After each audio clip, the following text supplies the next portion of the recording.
Welcome back to the Bourbon and BS podcast, everyone. This is episode 248.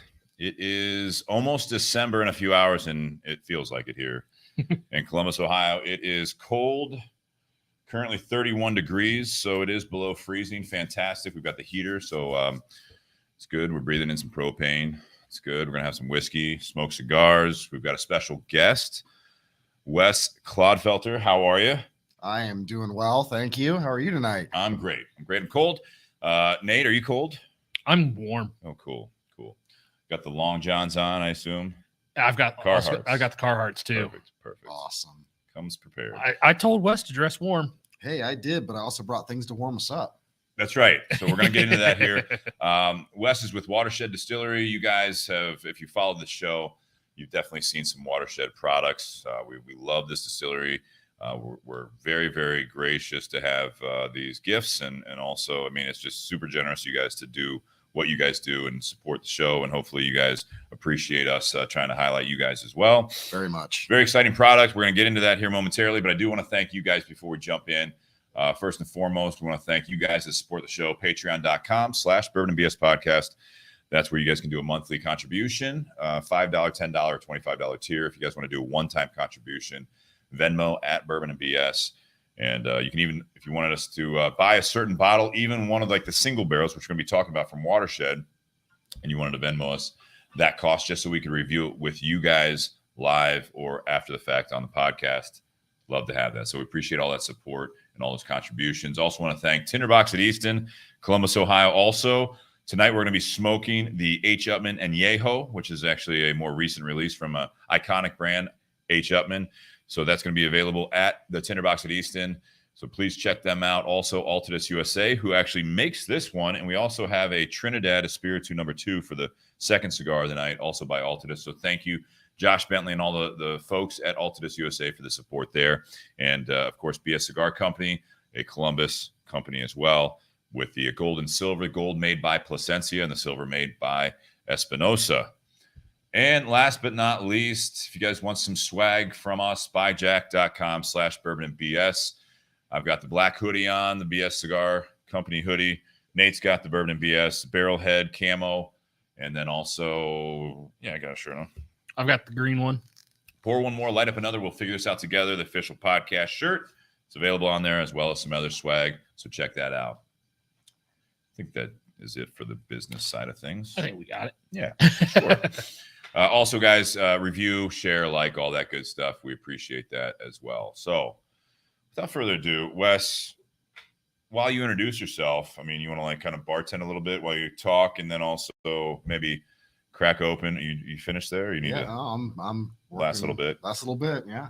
We had a sip of the Watershed. This is the 4-year. This is that blend. This is your core product as far as the bourbon side goes, right? Yeah, that is a core product right there for us, and the evolution of our bourbon getting to this point.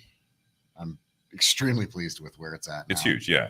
And we have talked about this. We talked about this, and actually that was one of the episodes when we talked about this and the Bottle and Bond. Yeah, because those both came out right around the same time. Yeah, and I think that was when Ann Dimmick, who used to be with you guys, good friend of the show as well, where she was featuring that. So that was fantastic. Mm-hmm. But yeah, if you want to go ahead and do a nice cork pop with that. Yeah, sure. So like you said, we got our blended 4-year, one of our core products. And what we do with this is we will take some of those barrels that are selected for our Bottle and Bond program, and we will actually use those to blend in with our 6-year apple brandy finished bourbon. It's over here. And that gives us that product right there. It is what I deem to be a very, very easy go-to bourbon, something that you want to pick up, you want to drink, and you want to enjoy regularly. Next up, special bottle that I brought from my collection is the 4-year Nocino finished bourbon. I brought last year's 5-year. Okay. Nocino finished. You can see there's a little bit of an evolution there. We did a jump on the years of how long it was aged. Yeah. So that's not something available. Sorry to interrupt, but the 4-year was the previous. 4-year was the first batch to ever be released, correct? And we found a few more bottles hiding in our warehouse. So you can actually go and pick this up. Of course you can. This at your one, distillery, right? At the you bottle cannot. shop. It is at our distillery at the bottle shop. Unfortunately, the 2-year or batch 2, sorry, 5-year batch 2 is not at our distillery anymore. I looked a lot. All over. I finished my bottle last week. And then coming out right now, the lottery is open. We have our batch 3 5-year Nocino finished. Now, if you don't know what the Nocino finished is, or if you've never heard of Nocino before, Nocino is a liqueur. It is one of the oldest liqueurs on the planet. It's actually made with, we use vodka and black walnuts, other spices, and some stuff that we put in it. But secret some stuff. Yeah, it's a private recipe. We'll get to that part. But yeah, it actually started off with the Picts and the Pagans over in Europe. They would use it to celebrate the summer solstice. So what they would do is they would harvest the black walnuts, and they would build fires around them. They'd ward off all the witches and the goblins and the spirits. Important stuff. Yeah, and then they would make their Nocino with whatever spirit they had to make, and saturate it in black walnuts. And when the summer solstice came around, they would drink an absurd amount of it to be able to talk to goblins and witches and spirits, Which sometimes does happen to this day. When you drink enough. Absolutely. I have put I've put a good bit of our Nocino in my coffee on a Sunday morning, and I swear I was talking to goblins. It was my kids. So it's still It can be relevant. confusing, but good. I like it. I like it. So what we do with our Nocino is after we have put the black walnuts into our vodka, we let it sit for a while, and then we will barrel age it for a year. Mm-hmm. Well, after we're done with those barrels, we figured let's put some bourbon in there.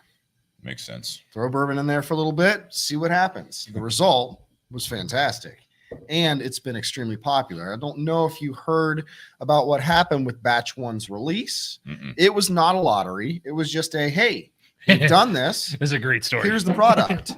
Here we go. And well, the infrastructure around our distillery couldn't handle the volume of traffic. Okay. And neither could the Columbus Police Department, Perfect. or the Grandview Heights Police Department, or the Upper Arlington Police Department. I feel like we're going in a certain direction here. We blocked traffic for miles. What day of the week was this? It was on a Saturday. Well, at least not much work. You don't want like Monday through Friday. Wait, was there a college football game in town that day? I don't know. I wasn't there, but I just know the aftermath of this was the police department's going, please don't do that again. Good. Good communication there. Learning is what we call that. Yeah. Well, and in the end, in this industry, there's always a learning curve. Sure. Whether you're blocking traffic up Northwest Boulevard and down Kinney Road for 1.5 miles, or if you're evolving your products as a whole. Mm-hmm. There's always evolution and growth. It's good. It's a good way to look at it or spin it. Yeah. Yeah. Good. Okay. So then what happened? Well, then what happened was when we did the batch 2, we actually did our first lottery with that, making it so you'd sign up online. You would either win or not win. If you'd win, you had the opportunity, came in, gave your name, number, whatever, and got the opportunity to purchase the bottle. That went really well. And of course it sold out. And batch 3 is the same way. Currently, lottery is open. So you can still jump on and sign up for that. And I'm excited to have you guys try this one tonight. We're excited as well. And we feel very, very, like I said, thankful that you brought that on. It's cool that you guys have evolved to the whole lottery thing. I think Nate keeps looking at the bottle like he's ready for some. Well, you know what? We should at least go through the evolution of what this is. Let's do it. So Let's do it. I mean, you're in charge here. And I have a rather large whiskey collection, and with COVID and everything else that happened, the biggest problem was for me, I kept accumulating whiskeys and they just sit there. I drink a little bit, but my biggest thing with my collection is that I had it to share with people. Okay. I wanted others to experience these whiskeys, these flavors, everything that is, because whiskey to me is something that brings people together. Absolutely. COVID kind of made it very difficult. Yeah.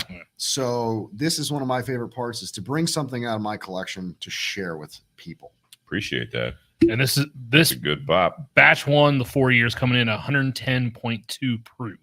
Correct. 110.2 proof. So we're starting off on the low Light. end. I mean, Well- it's all relative when you figure what's light and what's not as far as That's true. proofs. But I also brought a Watershed single barrel pick for Thank my collection that when I was at the booty hunt event a few weeks ago at Watershed, I'd already gone through and purchased a couple of bottles.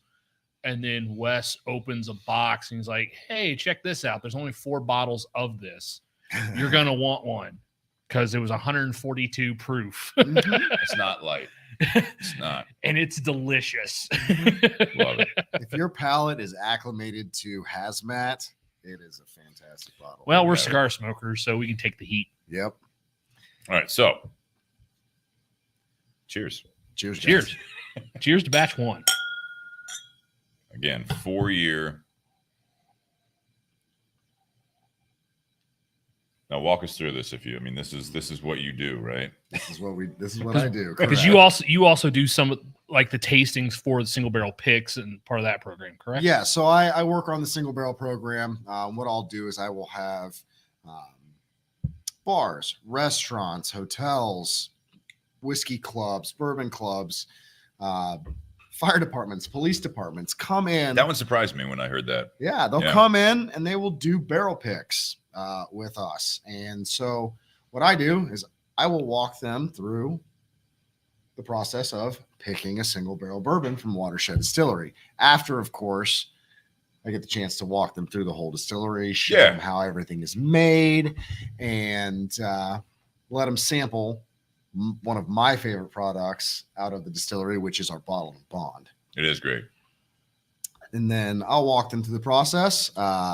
Majority of the time, I keep my own opinions and my own tasting notes to myself because palates are subjective and you never know what somebody may or may not taste. And the best thing I think about whiskey is you're never wrong. If you taste something in a whiskey, you're not wrong. There are over 250 detectable flavor notes. Wow. If someone sipped on this and they said it tasted like dog shit, I would argue they are wrong. I don't know what it tastes So like. you've brought up the first exception that I've ever heard of, and I completely concur with you on that. Setting records here on the podcast.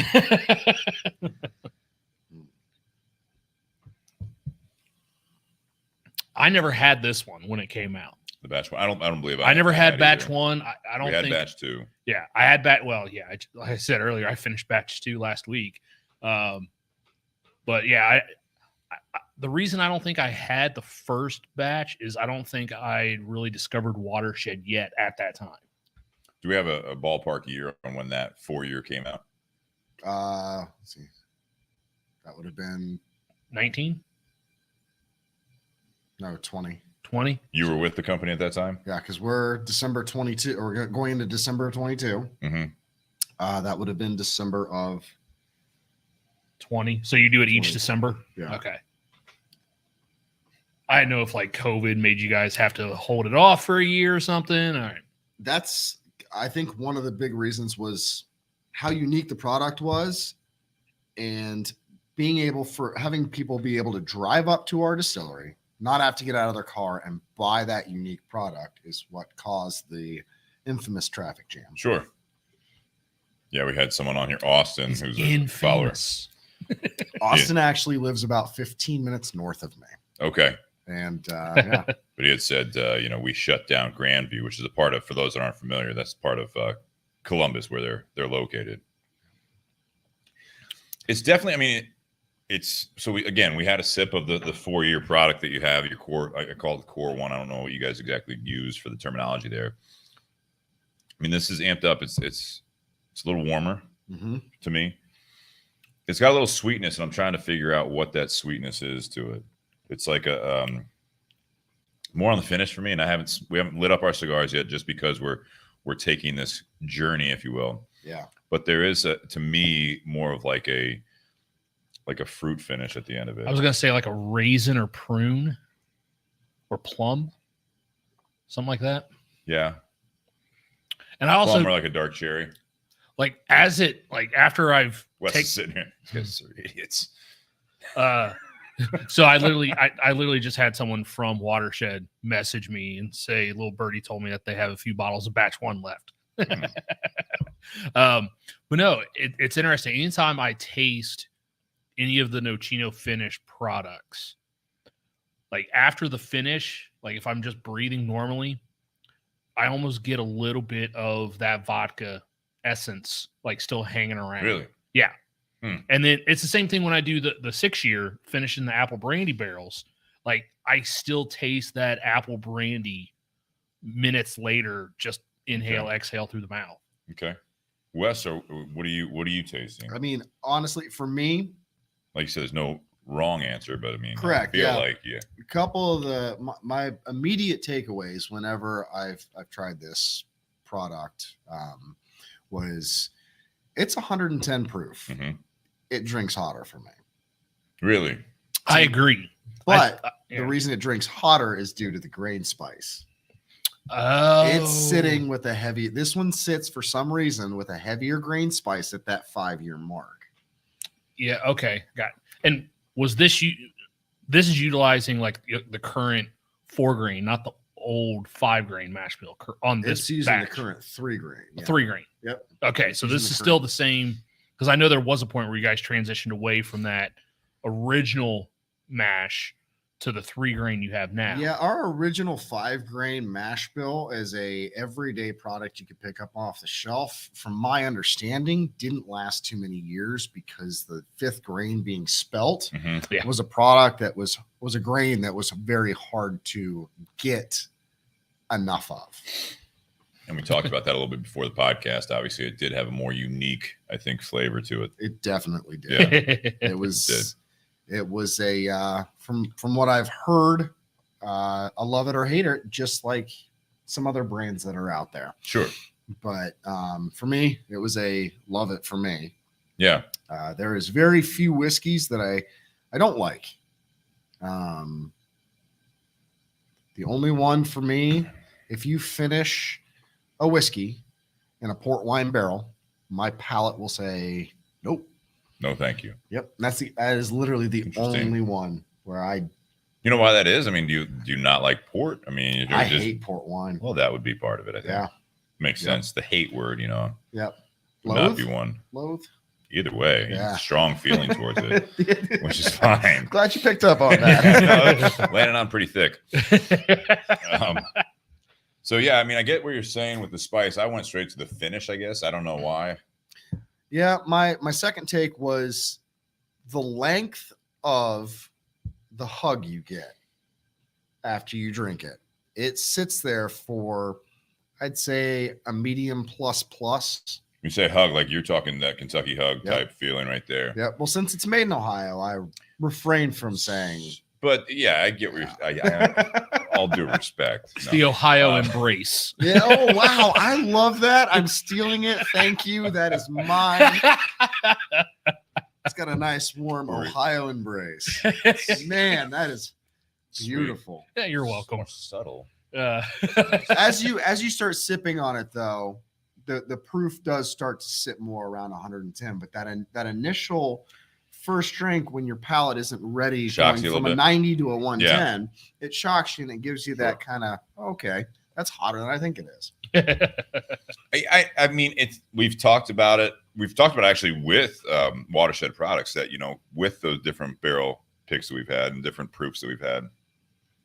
Proof doesn't always indicate how strong it feels. You know what I mean? Like, we can have, even like a 90 proof that there's a lot of like some sort of a kick to it, especially a first sip maybe. Right. And it shocks you. Same thing on the other end when it's 120 something or 130 and you're like, oh, that's really smooth. You're like, that's 130 proof. And they're like, holy shit. So it's so much fun because normally Saturdays at the Tinder Box, when we're getting ready to close, I'll bring a bottle and I'll pour for Steve and the other gentleman that we work with on Saturdays.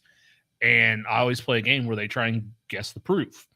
And the other gentleman, like the first 4 weeks, he kept changing his answer, but he was always either spot on or within 2 proof points. but he would change his answer. He would second guess himself. And so for the longest time, the two of them were just always right there in that ballpark. And then I started bringing Watershed single barrels. And Steve will be like 5 to 10 proof points off, but now the other guy is like 20 points off. It's all over the board. Like literally the first time I ever did it, he smelled it and knew, and he's like, oh yeah, that's this distillery. And then he tasted it and he's like, oh, nope, never mind.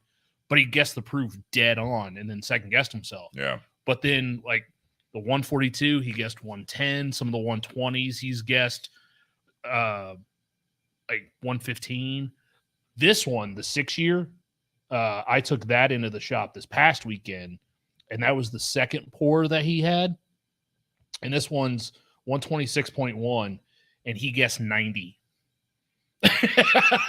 Like you wasn't. Yeah. If you recall our conversation, I handed you that bottle of that single barrel. There was 142. Is that the one you have right there? This one right here? Yeah.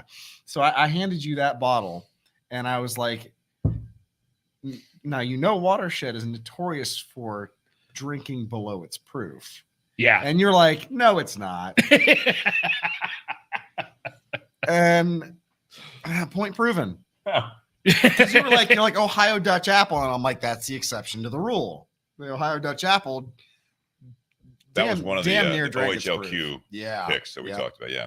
Yeah. Which I have like that much left in that bottle. The only time I drink that bottle is when I'm with Steve, because that was a bottle that, Steve was supposed to go to the pig, couldn't. I went. And podcast, yeah. Yeah.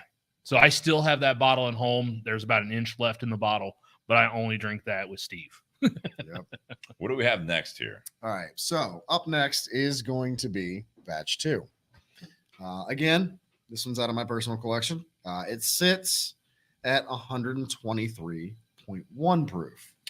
And this is a year later, or this is a year later. Okay, so you changed it entirely. I mean, not mash bill's the same, right? So mash bill's the same. Technique's the same. Technique's the same. Time in a Nocino barrel, same. What's It's the just product? The time it spends in that original barrel is a year longer. Okay. So instead of being a 4-year, now it's a 5-year. Okay.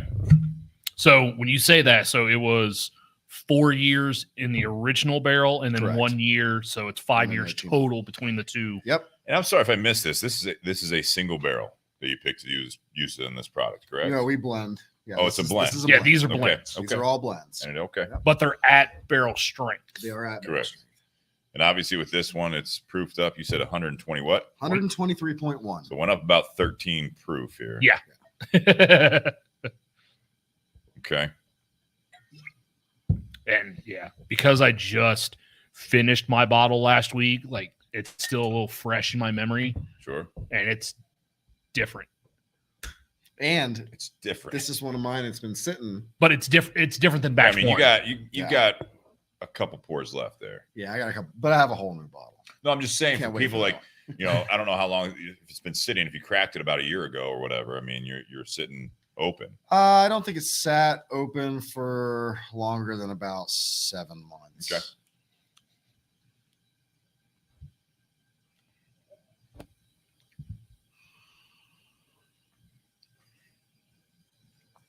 A lot of silence here. I don't know. Have you guys ever been down to Revival Whiskey? No. Shop? It's down in Newport, Kentucky. Sorry, Covington. It's down in Covington. Covington, just on the other side of the border there by Cincinnati area. It's a vintage whiskey shop. The guy who owns it, his name is Brad Bonds. One of the many people that I know that are just honed into whiskey, but he loves vintage stuff. And the first time I nosed this, I was like, it has that nose. It has that aroma of like a vintage 60s Jim Beam. Okay. Honestly, that was my take. No frame of reference here. And you need to go down and see Brad Bonds. Okay. It is it's an experience because he's got vintage whiskeys sitting in their original vintage containers. Yeah. Like the God, blew the word right out of my head. Decanters. Thank you. It's all good. He had this one that looked like this goofy little gnome thingy. There's some weird ones out there, man. Oh, there are. It's crazy what they were trying to do to promote the sales during that lull they had. But drinking a vintage whiskey is an experience by itself. Is it? It really is, because some of these bottles that he's sampling with you, he's maybe had open for 3 or 4 days. But the depth and complexity of the flavor profile is absolutely mind-blowing. Well, if you remember, Steve, a while ago, we had one of our buddies, Bob Rayer, on, and one of the bottles he brought, it was an open bottle, but it was the first run of Wild Turkey Rare Breed. Mm-hmm. I do remember. Yeah. And that was like back in the 90s, like mid-90s. So, yeah. And so when I nose this, that's the... So when you say vintage, like what describe vintage on the nose? It's a hard description. Well, it's not the vintage part of it. Let me. I'm not trying to help you out, but vintage Jim Beam, you said. Yeah, it was. Well, so it's a 1960s, right? Yeah, a vintage Beam, because that was one of the first ones I tried at his shop. Mm-hmm. Was a vintage Beam, and that smell is burned into my head, and this brings me back to it. Were you pretty geeked out when you went into that shop? Oh, absolutely. I mean, you're big. I mean, so I'm just saying that also helps with that memory too. I think a lot of times, you have a little bit of that. I mean, it's a very distinct experience for you, which that always goes with a smell. Yeah, it was definitely a Disney Pixar core memory. It's animated, very animated there. Mm-hmm. And after a few drinks, I was as well. Naturally. I always have a problem smelling out in the garage. I don't know what it is. I don't know if it's just, well, normally we have cigars going, so it doesn't really help. But when I come to the palate reminds me nothing of it. We've changed the pages here. Right, we do. We changed the page here. I definitely like the black walnut is present. Yeah, it is there. It is present. See, I'm not a nut guy. I'm allergic to peanuts, so I steer clear of all nuts. In fact, my girlfriend just texted me, "You better not be drinking that, or I'm going to come over with an EpiPen."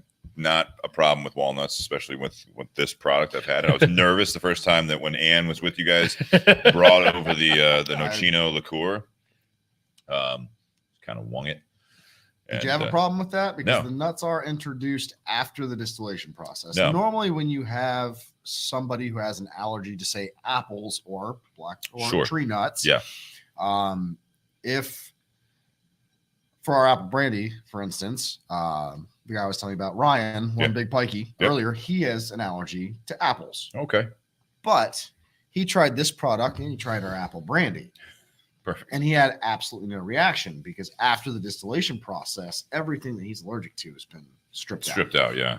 Now, is that the same with this Nocino, or is that the opposite? So it's the opposite. Fact, right? So the Nocino, the black walnuts are introduced after the distillation process of the vodka. Yeah. So I'm more the legume, like the peanut side of things. Okay. Haven't had as many issues with tree nuts, but just, as survival, I just steer clear most of the time of just eating nuts, of all sorts. Better safe than sorry. Might as well. It absolutely is. Might as well, but I have not had a problem with it. So I don't have as much frame of reference with what like the black walnut would taste like. Now I do have a frame of reference with your Nocino liqueur. Yeah. And I do get a presence of that here for sure. Yeah. Absolutely. Oh yeah. Which is, I will say on a side note, the Nocino, great cocktail with just, I don't know what the parts are because we were just pouring out here the time that we had it, but with the bourbon, and then just like a dash or whatever of the Nocino liqueur, lights out. Yep. That's what we did that one time when Ann was here. I think it was when we had the 3 ladies. Oh yeah, that night got out of hand. Yeah, so we finished, but it was delicious. I just side note, if you guys get your hands on both those products, it's a nice little like easy. Switch up cocktail almost, in my opinion. We finished one of the Nocino finished bottles, and then we literally took the bourbon, and this may have been not the 4-year blend. It could have been the original stuff before it was the new 4-year product. I can't remember. But we took the regular bourbon and then just started pouring Nocino into it to try and recreate the Nocino finish. That's good. And, you know, I think one of the brilliant things that Watershed did was instead of finishing bourbon in the Nocino barrels, they took our bourbon and turned it into Nocino and came out with our Burchino. Yep. Got And some of that. when Greg first tried it, he goes, "That's what I was expecting Nocino to taste like." Oh, that's interesting. Yeah. I don't know if I've had that. Nate, have you shared that? I'm not saying you have to. I'm just saying I don't think I had that because that Burchino, that was a limited one as well, right? No, you can pick it that's up. available at the bottle shop. Yep, we continue to have that product. I see on hand and Nocino available. elsewhere, but I have not seen Burchino on. You like won't liquor see it stores. at the liquor stores. It's at the bottle shop. Yeah, it is going to be a bottle shop. That would explain it. Only. And to add to our Nocino story, you know, from my understanding and what I was told when I started at the Watershed, I'll be closing it on 2 years now. Nice. But when you open up a distillery, apparently you have quite a few people that will walk through your front door and they'll go, "Hey, try this stuff I made in my bathtub." And you're like, "Yeah, no, I'm good." Is that like a job interview, or is good. that like just like a bunch of people wanting their recipes, their products, their whatever to kind of be known? And this Okay. is it's enthusiasts, right? I mean, what I've heard. yeah. And so the Nocino was something along the lines of that. There was a gentleman by the name of Charlie. He was a retired pediatrician, and he retired being the key word, had time. Sure. And he would frequent coming in, talking with Greg, trying to get Greg to try his Nocino, trying to give him samples. And Greg was like, you know, Greg's the CEO, correct? I mean, that's Correct. the Greg title, is, yeah, co-founder and CEO. COO. Yep. CEO, yeah. And Greg would go, you know, "I'm not comfortable trying something that has been distilled in your house." And Charlie goes, "Let me correct myself. I didn't distill the vodka. I bought the vodka from the store and I turned it into Nocino." Okay. And Okay. Greg goes, "Okay, that makes a difference." He was still hesitant, but Charlie, As one would be. yeah, Here's this unmarked bottle of something. right. Try it. Well, Charlie invited Greg over to his house, and Greg came by.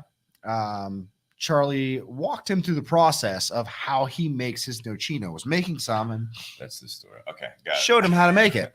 And then after showing him, he asked Greg if he'd like to try it. They went out to the back patio at Charlie's house, sat down. Charlie went in, grabbed vanilla bean ice cream and Nocino, poured the Nocino over the vanilla bean ice cream, and gave it to Greg. And then Greg goes, "Awesome." Takes a couple bites of the vanilla bean ice cream and the delicious. Nocino, Yeah.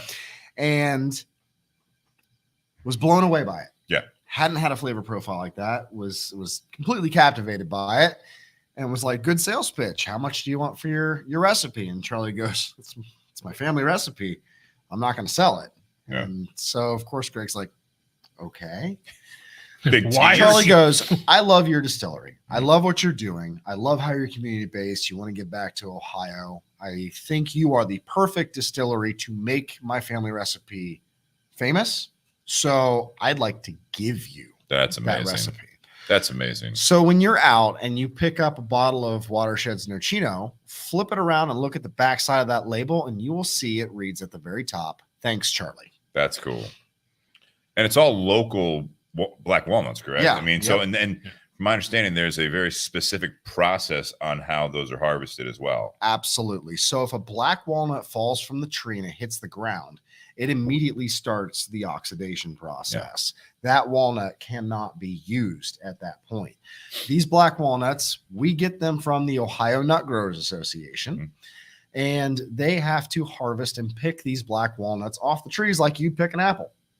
Yeah. So we're So it's a talking small boom window. lifts. Yeah. It's a very small window. I remember when we were talking about that night when we had the Nocino originally, but a very unique, again, not only product, but obviously a black walnut. Like this, it's not a normal finish, if you will, as people call it, but it's not a finish. It's just, it's a different process, which I think is so cool about this. Yeah. And talking about the Burchino, someone sent me information. There are currently 7 cases left at Watershed of the got Burchino. A bat phone to the Watershed bottle Man. shop here. You just have all the sources, don't you? Hey. You know what? Now I'm actually afraid of what questions you might ask me tonight. I can't wait. No, don't. Here I'm gonna we need go. So one of our Here we listeners, go. Ryan Jones, who lives out in Illinois, Yeah, it is was available. asking if this was available, and I'm pretty sure it was. I'll answer that because I just saw it at Benny's. Kristen just commented too that Yeah.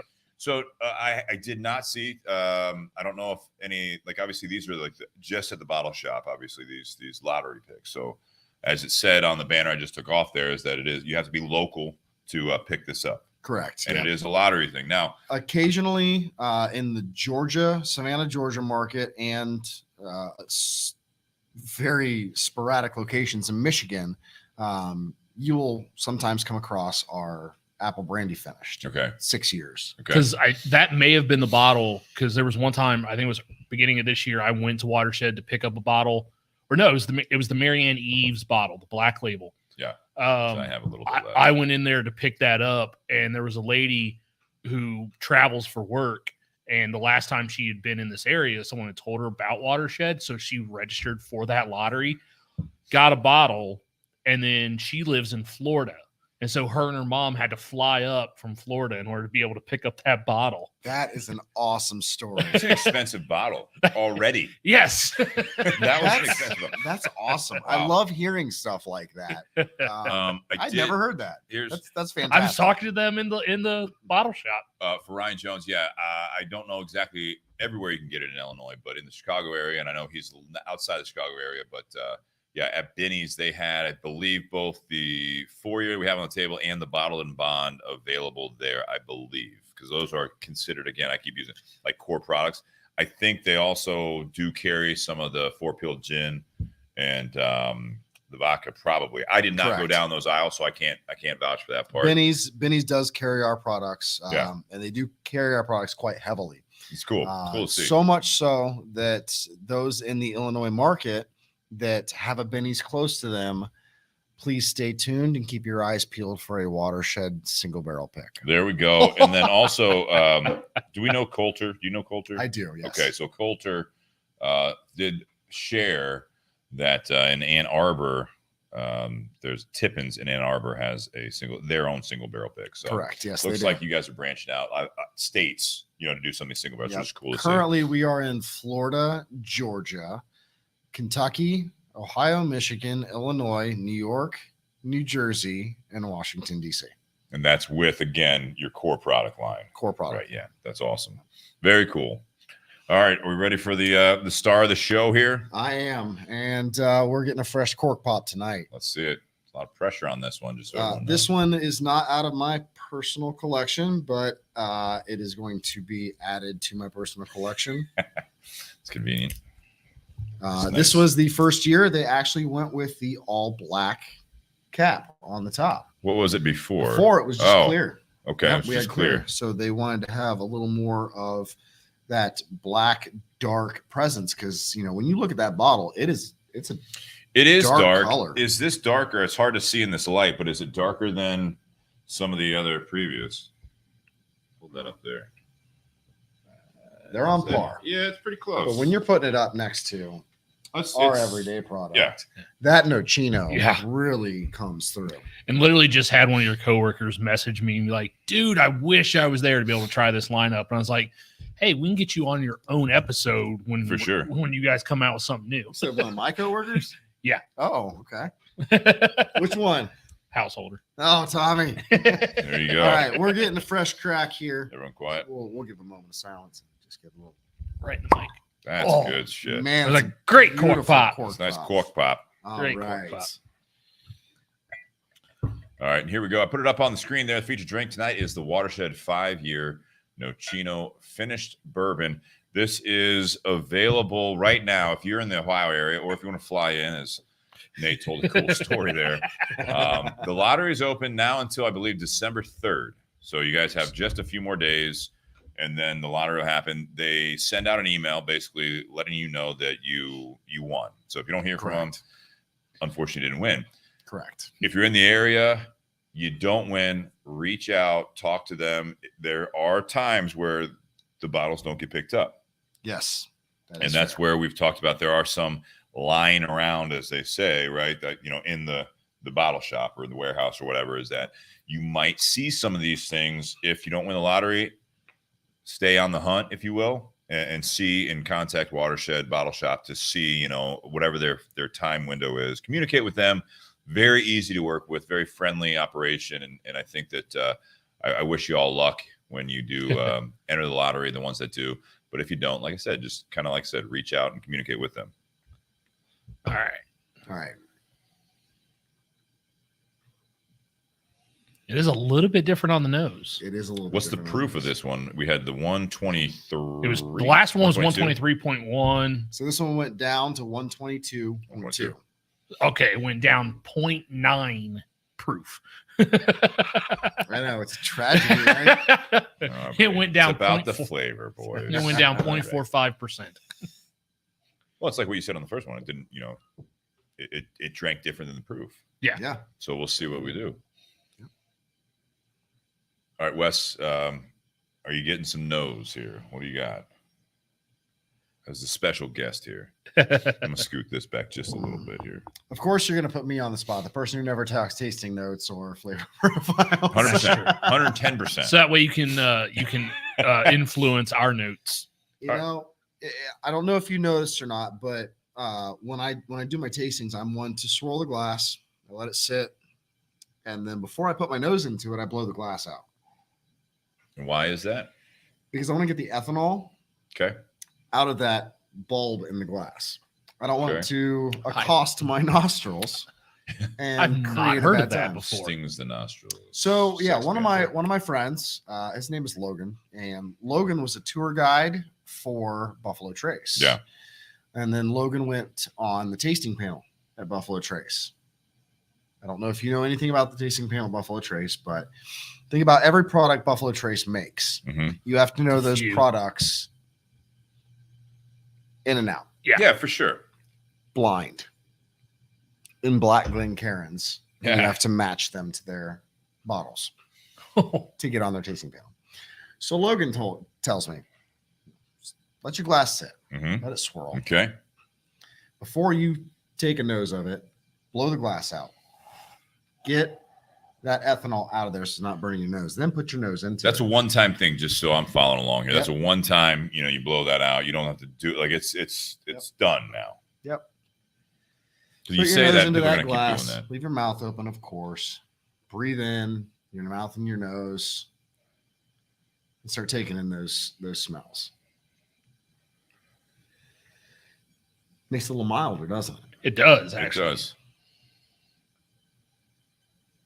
A lot of legs on this one on the glass. I'll give it that. Yep. I mean, it's I get a it's rich like syrup on the side. Just on the nose, I get a richer, heavier fruit scent than batch 2. And it's, for me, it's a chocolate fruit scent. Interesting. Like a chocolate covered dark cherry. See, I was going with or chocolate covered raisin. Exactly. That's where I was going. Raisinette. Okay, I'll give you the raisin. Yeah. Well, I don't like raisinettes, but I get the flavor. California raisins. But what I like is that's going to be deceiving because this is a black walnut finished bourbon. It is.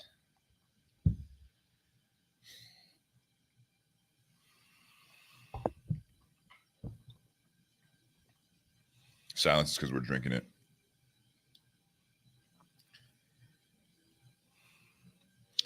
It's very smooth. It's smoother on the palate. Yeah. A medium finish down with that Ohio embrace. Ohio embrace. Nice. It has just like kind of that it really has slid the in there. Really grain nice. spice of the first one. Now keep in mind, everyone. Sorry to interrupt. This is not our first pour. Like when we did the 4 year, it's not our first pour. We had a little pour. I know, but I'm just saying it's a little. We had a small pour. The 4 year blended. Then we went to the 4. This is our 4th pour. So I think it will calm it. It's not a fresh on the palate type thing. I don't think, and majority of the time, me personally, I do not like jumping into 110, 120, and 130 proof without shocking my palate with a low proof bourbon first. No, I can understand that. You know, Steve at the shop, I'd love to throw the high proof at him right out there.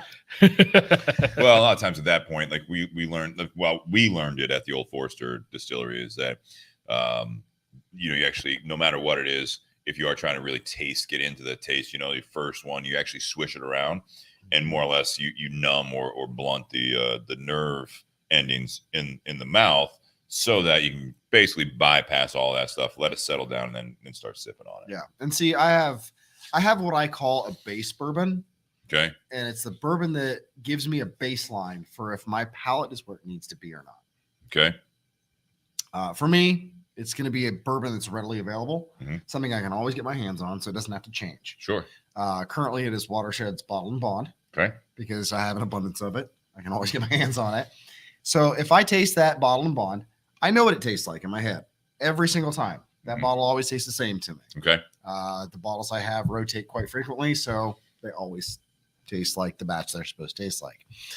If that tastes different to me, yeah, I know there's something wrong with my palate, my nose, my senses, everything else. Hence the baseline. I got you. Yep. So if I drink that and it doesn't taste like it's supposed to taste to me, I know that anything after that I drink, I'm not going to get the flavor notes, the tastes, and everything that I would normally get when my palate's clear. That's an interesting concept, because it does. I mean, we talk about that in the cigars as well. I mean, whatever you had to eat that day. I mean, if you're hydrated, you had enough water that day. You know, it's. I mean, every little thing, right? Different seasons, everything. You know, so that's interesting. That's a very good concept. Colton says your warm up is Fireball. My warm up Fireball.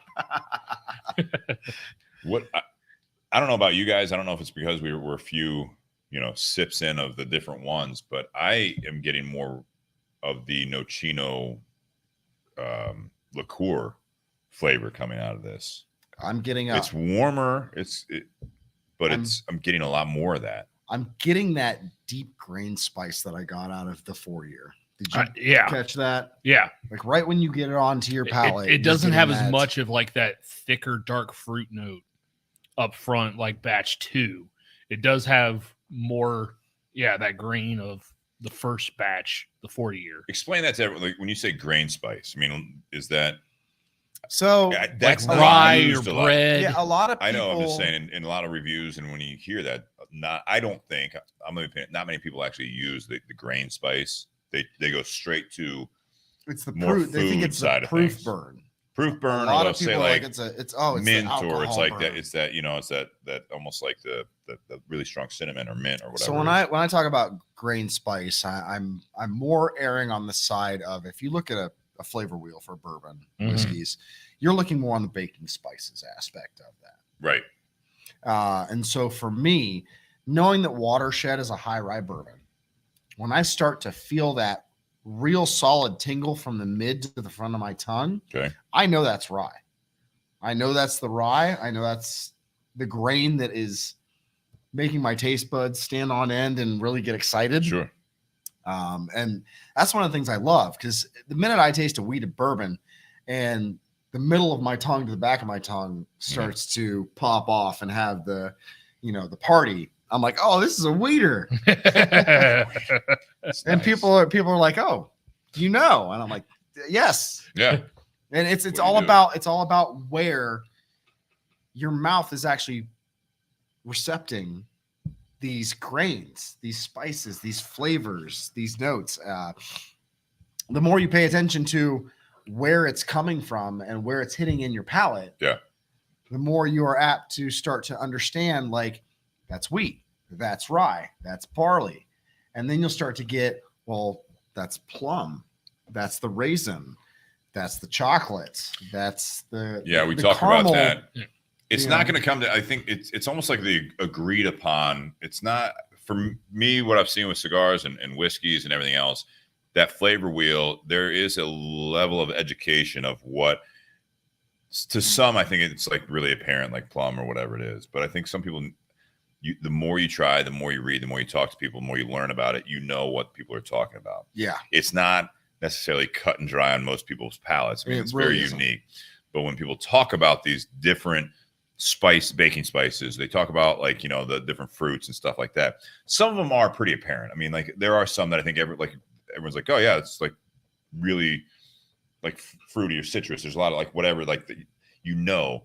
Some of the other ones, I think it's you have to learn what people are agreeing upon of what that is tasting like earth. Yeah. Oh, or wood, leather. Yeah, the oakiness. You're getting the dirt flavors, the dust flavors, the leather flavors. Yeah. And you know what? Majority of that is not coming from the barrel. That is actually from the tails of the alcohol.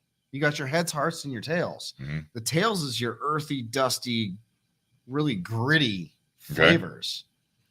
Interesting.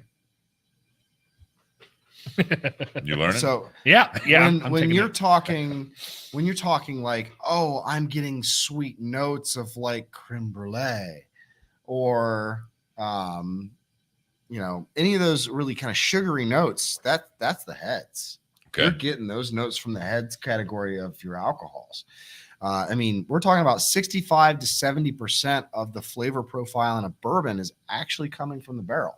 Mm-hmm. Everything else is coming from your distillation process. Yeah. Okay. And with this, obviously having that Nocino finish is definitely weighing on that percentage and going to give you a heavier percent towards the barrel. Sure. Do you guys, for the people out there that have, say, enthusiasts of Watershed, they've taken this journey themselves. I get more of the Nocino on this one than I did the other two. I'm getting more of the Nocino on this one. Yeah. I'm getting less of the vodka that you were talking about, because I agree. Nobody's ever brought that to my attention, and I've never thought about it.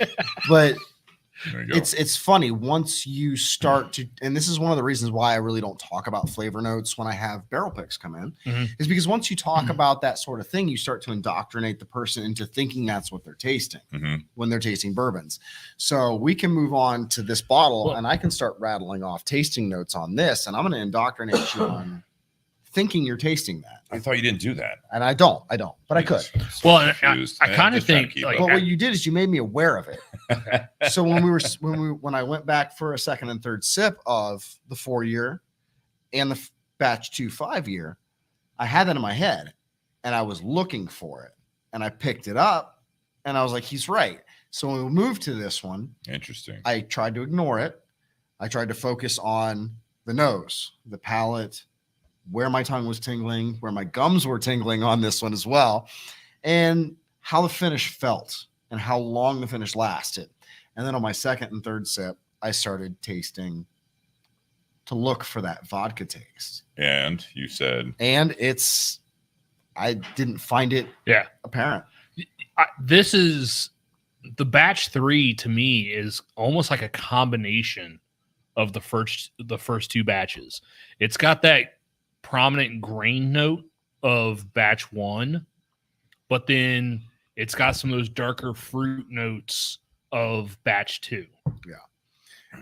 Me as a whiskey enthusiast and not a Watershed employee is going to say this is what I personally like to see in a whiskey evolution. How you are supposed to grow. Here's the issue here. I agree with you on that. And that's what I was going to say. Something similar is that this is the distillery is honing in on what I would like to see when I like expect this now. Having the Nocino liqueur, you know, and having your products, you guys do so many different things. Single barrel program is, and we'll get into that a little bit more here, is that, you know, so many different flavor profiles of, you know, the mash bill, like, but I get more than Nocino on this. I like that it's a little bit more, I guess, subtle. It's not there. I don't get, you guys are talking about the grain spice. I get it to a point, but this is just like warmer. This is, it's balanced. This is way more balanced than the first 2 batches, in my opinion. I'd be really interested to see if when this continues 4, 5, 6, do you try to continue to like, we like 3, we're trying to get back, like this is the product we're looking for? Or are the consumers to kind of expect that, look, every year is going to be a little different. You know, it's going to be, we're not going to try, like, 3, we had great reception on that. we're going to make 4 different than that. We don't want it to be the same thing. You want to keep evolving.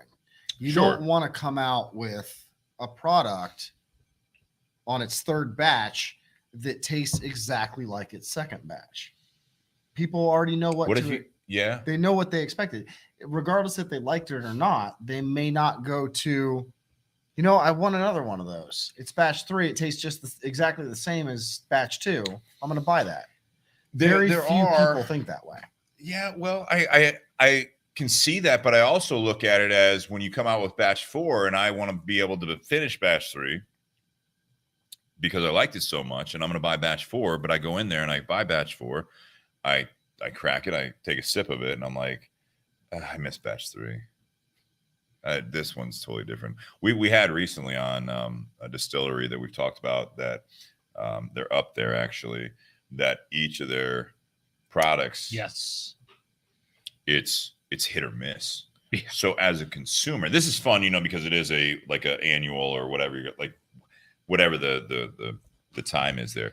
It's fun because it is a little bit different. Hey, I mean, I can turn my hat around right now and not show Watershed Distillery, and I can go to a I'm a bourbon dad from TikTok.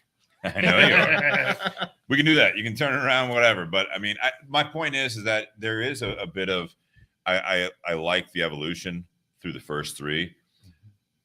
I'm the type of consumer though that I'm like, if I have batch 4, it's different. I think to me, I didn't like it as much as batch 3. Then I get batch 5. I'm like, that's all right. I'm done buying this bottle.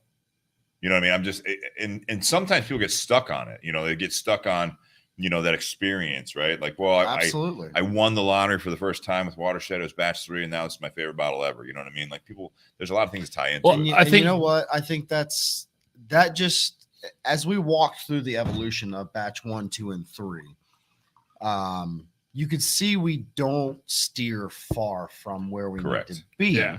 And I'm sorry if I misled people. Yeah, you're still getting those profiles that you need to get 100%. from that, but the evolution of it, you are still seeing an evolution.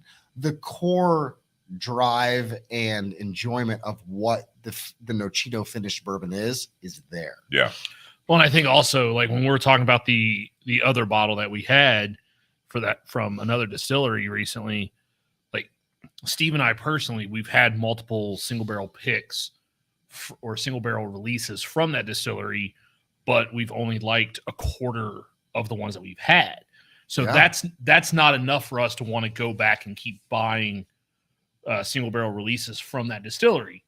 I think what Steve's trying to get at least with these, yes, they've evolved, and yet, people might not like batch 3 as much as batch 2. They might like batch 4 more than any of them as this goes on. But I think at least with us, we like the products.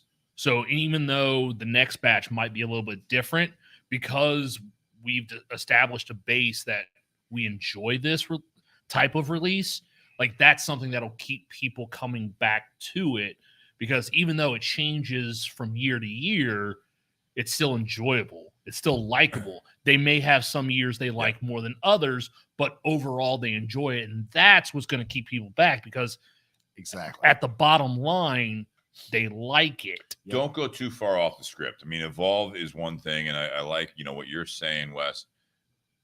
And then also Coulter out there, he does say, I think an annual release like this, the batches should evolve, be different.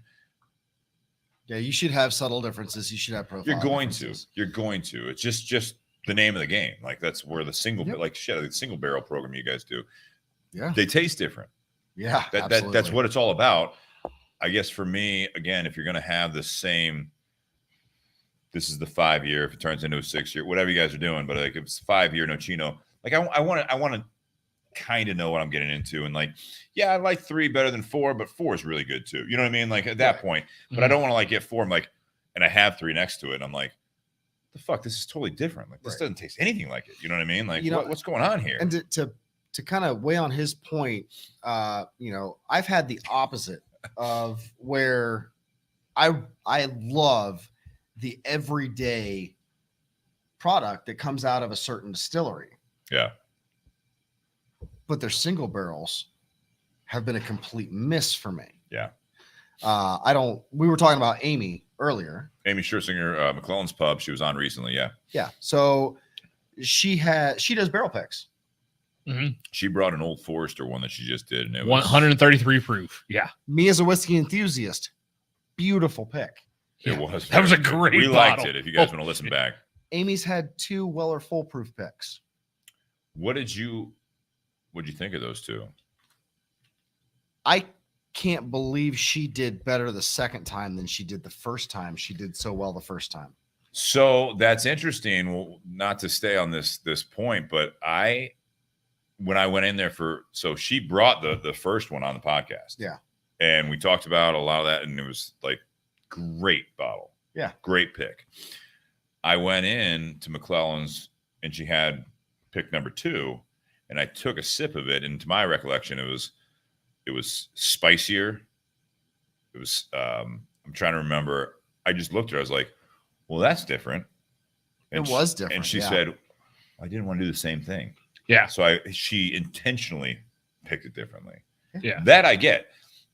I told her, I was like, do you have any more of the number 1 left? You found what you like. Because I like that more. Yeah. But that's to the point of what we're, I guess, to bring it back.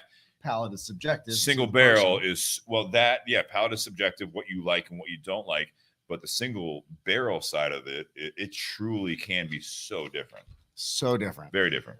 Well, which will impact if you're doing, but you're trying to blend it. So I think that you're trying to get more of that uniform type of a product. She had 4 single barrel samples from a distillery that their everyday product and their kind of unique products I love. Sure. I absolutely love. Sure. I have multiple bottles on my shelves.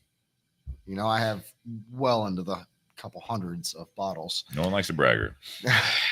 But I'm gonna take a sip of it. Are we moving on? Are we gonna crack the other one? Or are we gonna do you want a round 2 of batch 3? I mean, I'm not gonna say no to that. It's definitely a thing you should do. And then I'm gonna light up the cigar after we focused on this part of it. But it was a brand that I really like. I have multiple bottles of their stuff. Sure. OHL Q picks of their stuff that are single barrels. She had 4 single barrels from them. Not one of them I wanted to take a second sip of. Okay. Wow. So this is not like as a bourbon enthusiast. As a bourbon enthusiast, she had than what we were just talking about. Yeah, different distillery. You're being vague for a reason. I'm not. I get it. That's fine. That. She had four selections from this distillery that I love. Not one of those 4 picks I wanted a second drink of, and I think she actually shocked. I think she actually mentioned that when she was on. That was episode 243. That she was working, like she had been sampling from a couple different distillers, and there was one that she tasted the samples that were available to her, and she's like, "Nope, I don't want any one." Is that what you're talking about, or just barrels that she did buy? It could be a different. It could be a different distiller, said but no to the pick. Oh, so we are talking about the same thing. I'm sorry. I thought she you said I got no you. to the pick. Yeah, that's interesting. Which you on the other side of it were talking about how you had other people come in to Watershed and they were like, "Yeah, no," and they told you this. Yeah, you get that every once in a while. You do, and it is the way it is. Can I just say with this one again on pour number 2 of the one that's now open for lottery? I'm not trying to plug this necessarily or be the salesperson, because you know you guys contribute to the show as far as bringing stuff to. They have me as the sales guy. No, you're good with it. I've tried a little bit with the cigar. I would encourage you, especially if you're in the Columbus, Ohio area. If you're in the Ohio area, you're going to go out smoke tonight. Sorry about that. Hey, no, I'm fine with it. Yeah, it's going to change the whole dynamic of all this. It's going to change my palate too. So that's why I'm glad that we are through. That's why I waited. Yes, that's why we both waited. I'm going to light up here while I still have some of that in my glass to see if it pairs. You know what I mean? That's the only. That's why I just poured a little bit more. I am curious, since there was no offer of a catheter. Is there a bathroom break situation? There will be. You can go anytime. We're not that formal, but we'll that part end of the part 1 we'll do that. Yeah, if you need to go, you can. It's down the hall, dead ends, take a left, and the one that has a toilet. Well, do my eyes look yellow yet? Not yet. Okay. Cool. Not yet. All right, you're not in jaundice. What I was going to say is, and we'll do the ratings here, and we're going to focus when we do the ratings. We're going to focus on this bottle that we're drinking right now, which is the one that is available. Go online, watersheddistillery.com, and check this out. You can enter into the lottery. This lottery, as well as that's not part of the lottery. Well, so they have Nocino Fest coming up. Yeah, we do. So Nocino Fest ends is December 3rd, which is when this lottery. What I want to say though is that having another sip on pour number 2, this is a very enjoyable bottle. I like it. It doesn't. I don't think it drinks in the 120s, and that's a compliment. I think it's very balanced. I really think this is. What's the MSRP? What do they have to? They win the lottery. You get the opportunity to pay money. It's $99.99. $100. So $100. It's a 5-year product. Obviously, a very unique product. It comes out like 107 and some change. Yeah. So definitely like that. Just want to mention that. Go ahead with Nocino Fest. Well, yeah. So cigar here. The lottery ends December 3rd, from what I remember, which also happens to be the date of Nocino Fest, which is their largest event of the year, and that is also when Watershed is debuting their Black Walnut Old Fashioned bottled. So Steve has obviously had lots of experience with the Watershed bottled Old Fashioned. Not a lot, just high. It was just that one night. Times. It was that one night. Do you need more? Just give me a phone call. But you guys are basically taking your bottled Old Fashioned, blending it with your Nocino.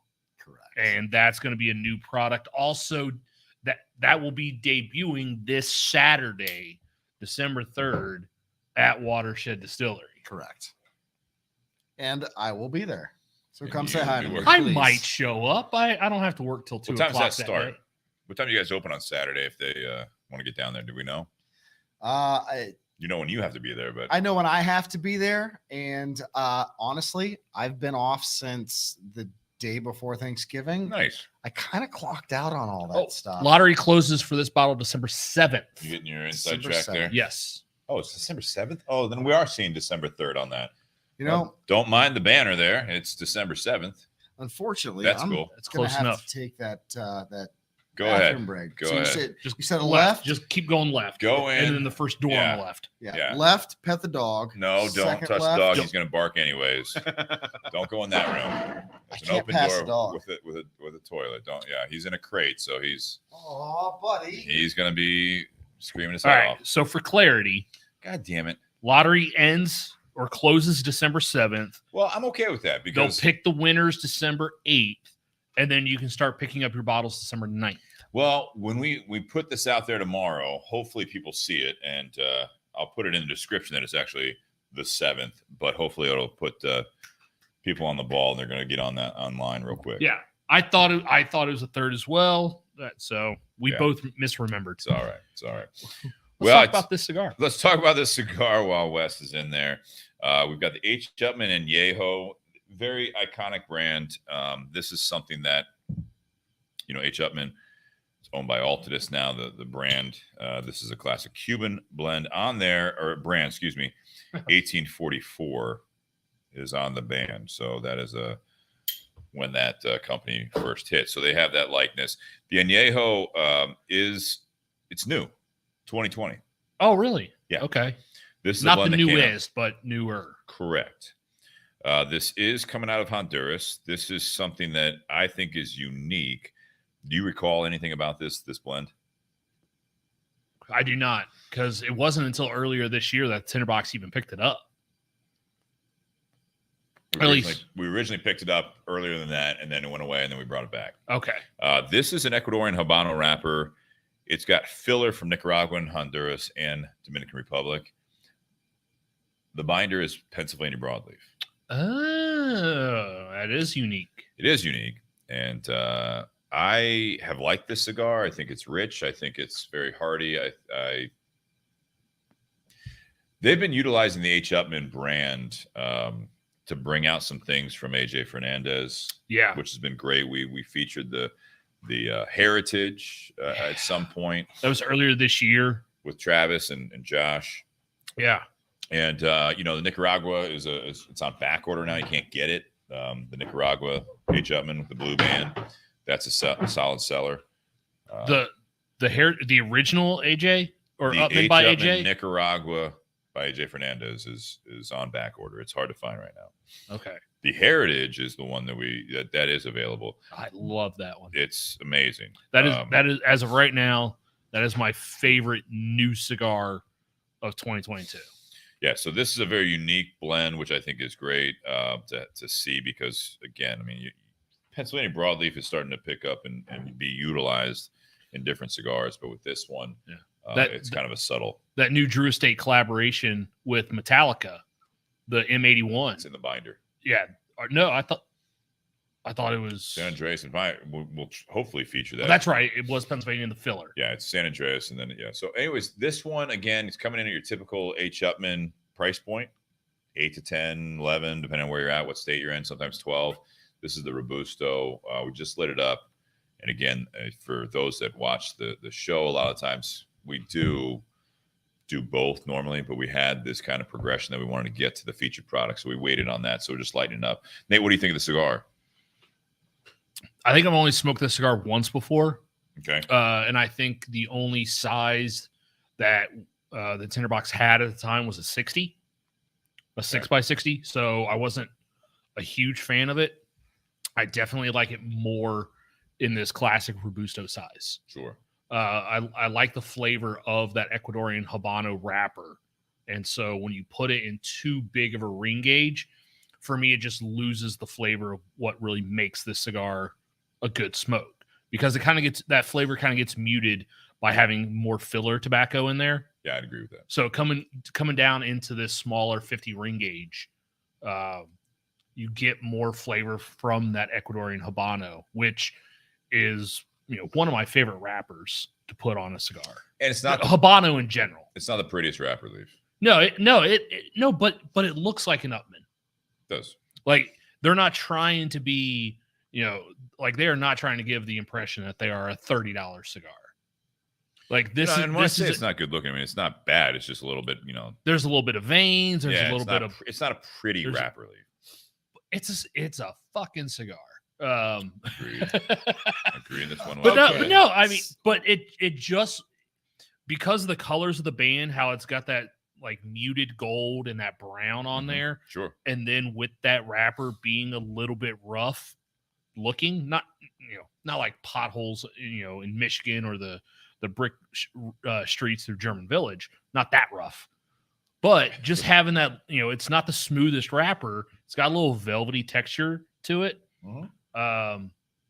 But no, it just looks like an old school everyday type of smoke. They're not trying to put themselves off as being a $30 cigar. Like, no, this is an everyday type of smoke. Yeah. This is $8 to $10.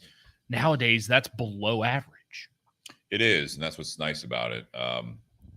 So Anejo, you see that on some like tequilas. You'll see it on other things. Basically that means old, aged, vintage. I mean, how you use it, that's what that means in Spanish. So typically, and I don't know the story behind this. We would have to ask Josh. And again, we're doing a featured Altadis cigar without Josh Bentley or anyone from the company. I don't know if they've just used that just because typically when you see Anejo, it's a certain amount of years on the wrapper leaf, at least, or part of the tobacco on there is that it would be like 5 years old.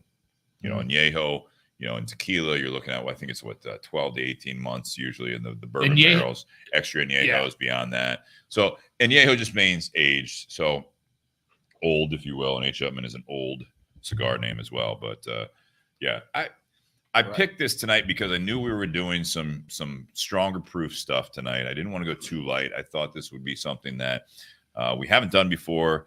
It's a hopefully readily available cigar for those that are looking for something that have not tried because it's only been out for a couple years.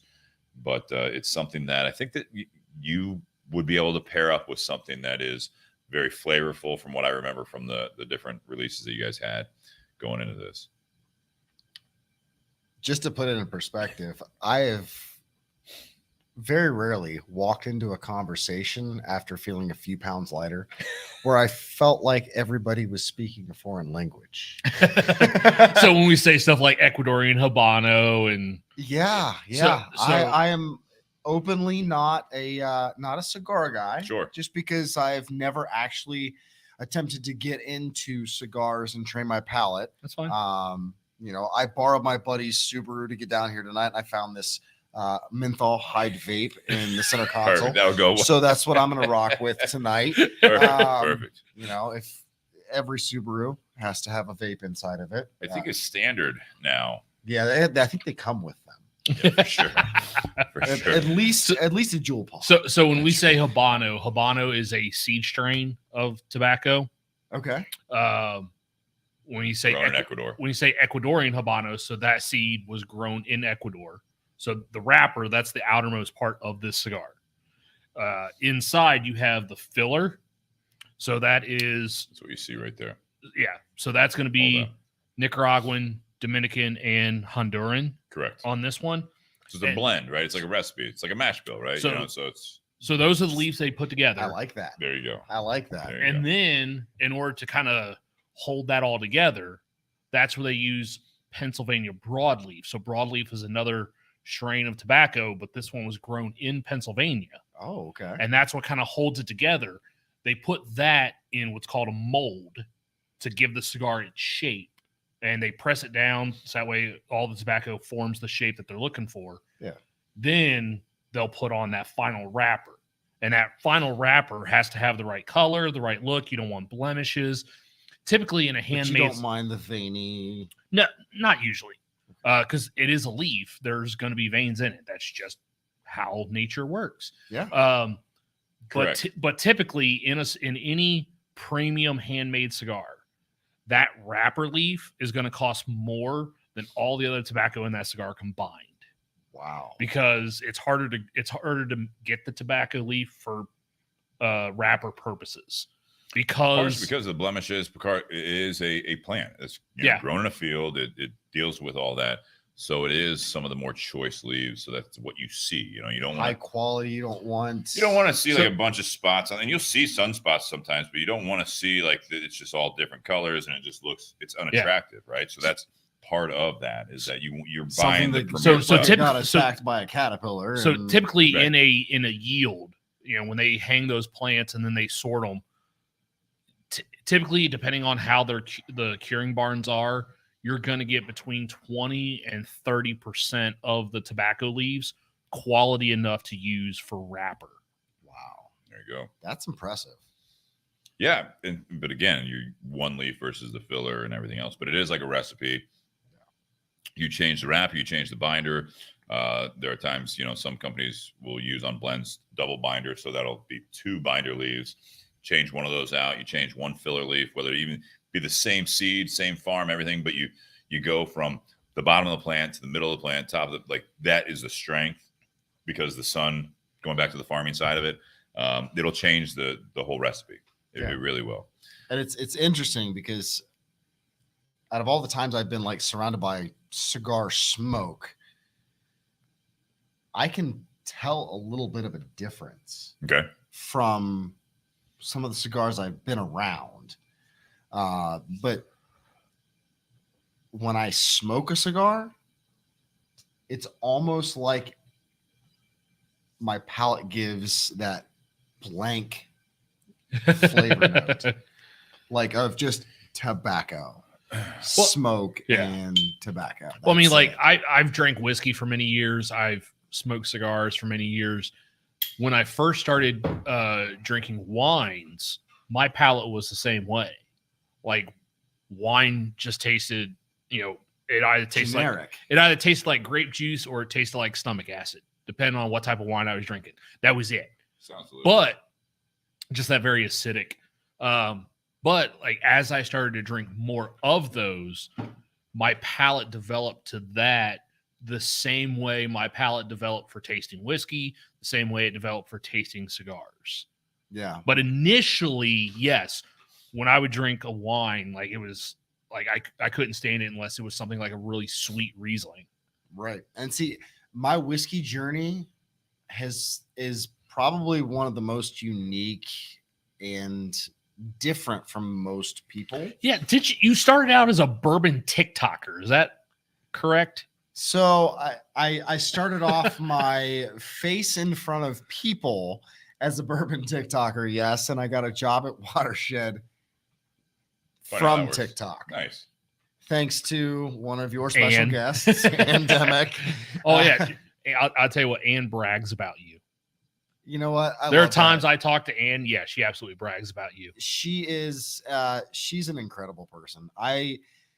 Every day I walk into the distillery, I miss her going, "You come here, Wes, Nice. come here," snapping her fingers at me, telling me to come here, and then seeing a lineup of 10 sample bottles, going, "This is going to be a great day." Well, hell, there was one time we went through on a tour for a bachelor party, and we were sampling some bottles, and Ann's like, "Hey, can you guys give me some tasting notes on this stuff?" We're like, "This is a good day." Yeah. Ann brought me in quite frequently to give her tasting notes, and I loved every minute of it. But no, my whiskey journey actually started in Canada. Because in Canada, when you turn 19, what can you do? Drink. Yes. And gamble. So my family has had property since the 70s in Canada. So I have neighbors, I have family relatives up there. So when I turned 19. Can I actually interject here? Sure. Can you hold on to these thoughts for the beginning of part 2? Oh, yeah. Let's do that. Can we do that? Yeah. All right. I'm not. Let's. No. Yeah. Part 1's dragging. Yeah. No, it's not not at all. It's No. not dragging. I'm saying No. this is a great entry into part 2. So Gotcha. let's finish up with this 100%. real quick. You guys talk cigars. No. We'll move on. We did have a question from Austin. He understands that blemishes are visually unappealing, but do they affect the smoke quality? No, they don't. Typically, no. It's part of the product. You want it to look uniform. Is this the Austin that lives 15 minutes? Yes. Correct. Austin Mayberry. The Austin that should be coming to my house sometime next week or that next weekend? I would imagine. Yeah, I think he should. He should. So we round out part 1 here. We do the ratings. So it's 10 is the best. We do 3 different ratings normally: the whiskey, the cigar, and the pairing. With US, it's obviously the whiskey, and we're going to focus on the featured one, which is the one that is open for lottery. Turns out it's open for lottery until when, Nate? December 7th. December 7th, not the 3rd, which we put on the promo video and everything like that. So if you heard 3rd, get on it tonight. If you heard 7th, don't wait. So we'll do 10 being the best. So you're rating on that, and then Nate and I will rate the cigar. We spent less time on the cigar this week just because we have this opportunity to really focus on Watershed and Wes. And then the pairing, we'll do the pairing as well. So Wes, I want to put you on the spot here if you're comfortable with that. Absolutely. The 5-year Nocino finished barrel strength bourbon out of 10, what would you give it and why? Ooh. Yeah, buddy. Man, he did put me on the spot. Oh, we do that. See, I told you I was worried about something. I just didn't know what it was. Here we go. Well, as I say, there was a reason I said Watershed Bottled and Bond is my favorite product out of the distillery. And for the past almost 2 years now, I've heard multiple people, friends, neighbors, coworkers say the Nocino finished bourbon is my favorite product out of our distillery. Wow. Batch 1, batch 2 was not the case for my palate. Okay. They are incredible products. Mm-hmm. Very unique, as you've sampled. Batch 3 gets it for me. Batch 3 is officially my favorite product out of Watershed Distillery. Wow. You heard it here first, folks. Yep. One of the things that always makes a favorite bourbon for me is not its rarity, is not its drinkability, it's not its popularity. It's how easy can I get it? How much do I enjoy it? How much flavor am I pulling out of it? When it's going down, how is it evolving? Once it's open. Yeah. Yeah. So for me, Watershed's Bottled and Bond has been that for me. Okay. As it's opened, because I have a bottle that has been slowly sipped on since I got it before its release. Okay. And I've watched its evolution of being open, and I'm still enjoying every single pour of that bottle. But this, for me, from Watershed Distillery, out of all the barrels I've sampled, including single barrel selections, is going to get a 9.5. Nice. 9.5. Yeah. Because there is one barrel that I've tried from Watershed Distillery. That's when 10. I had I one big You pikey, knew I was going to ask. that is a 10 out of 10, and it was a single barrel. And I am so sad that I don't know what that barrel number was. I'm so sad I don't know where that barrel went. Oh, But if I could share that barrel with the world, I would have.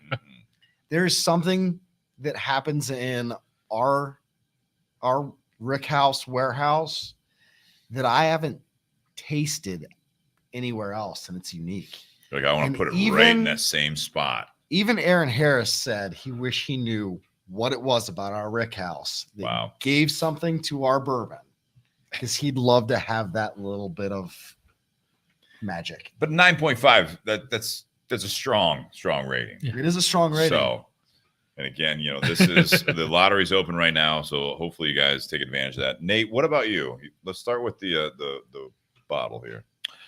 So I'm a big fan of Watershed products. I didn't know that. No, really? I hadn't heard. This is a shocker to you me. You didn't see that picture I posted earlier with all? No, I don't follow you on. You've never tagged me in a single thing. Oh, never mind. No, in everything. I do.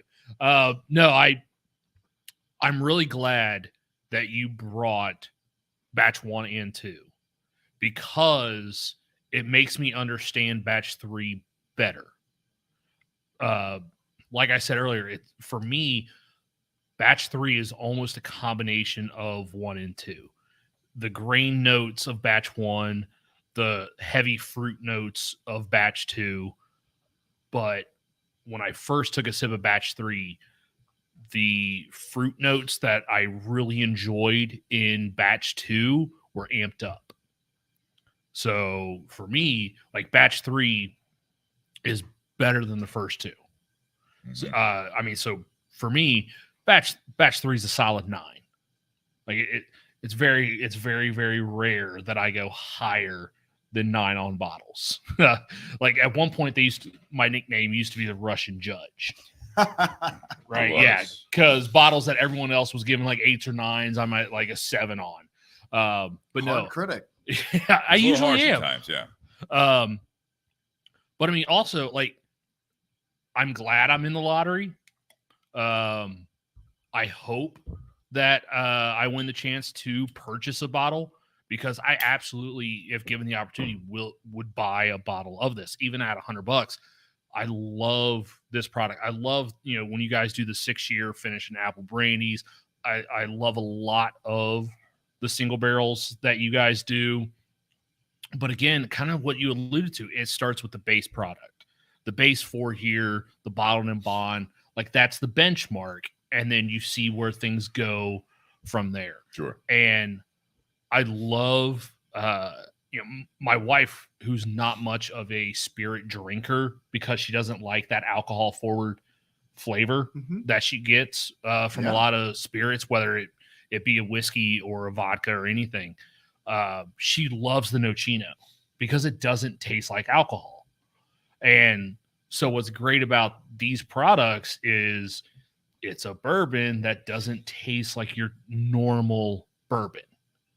And for me, because it's so different, and I love the flavor, because it's different from all the other Watershed products. None of the other Watershed products, whether the 6-year, the single barrels, 4-year, bottled and bond, they don't have that flavor because of that Nocino finish process. There's just something different about it. It stands out. And at this day and age in the bourbon industry, doing something that stands out, that's hard to do. It's extremely hard. And I think you guys at Watershed stand out more than most. I appreciate because that. you guys like you have your bread and butters, Yep. like you have your vodkas, you have your gins.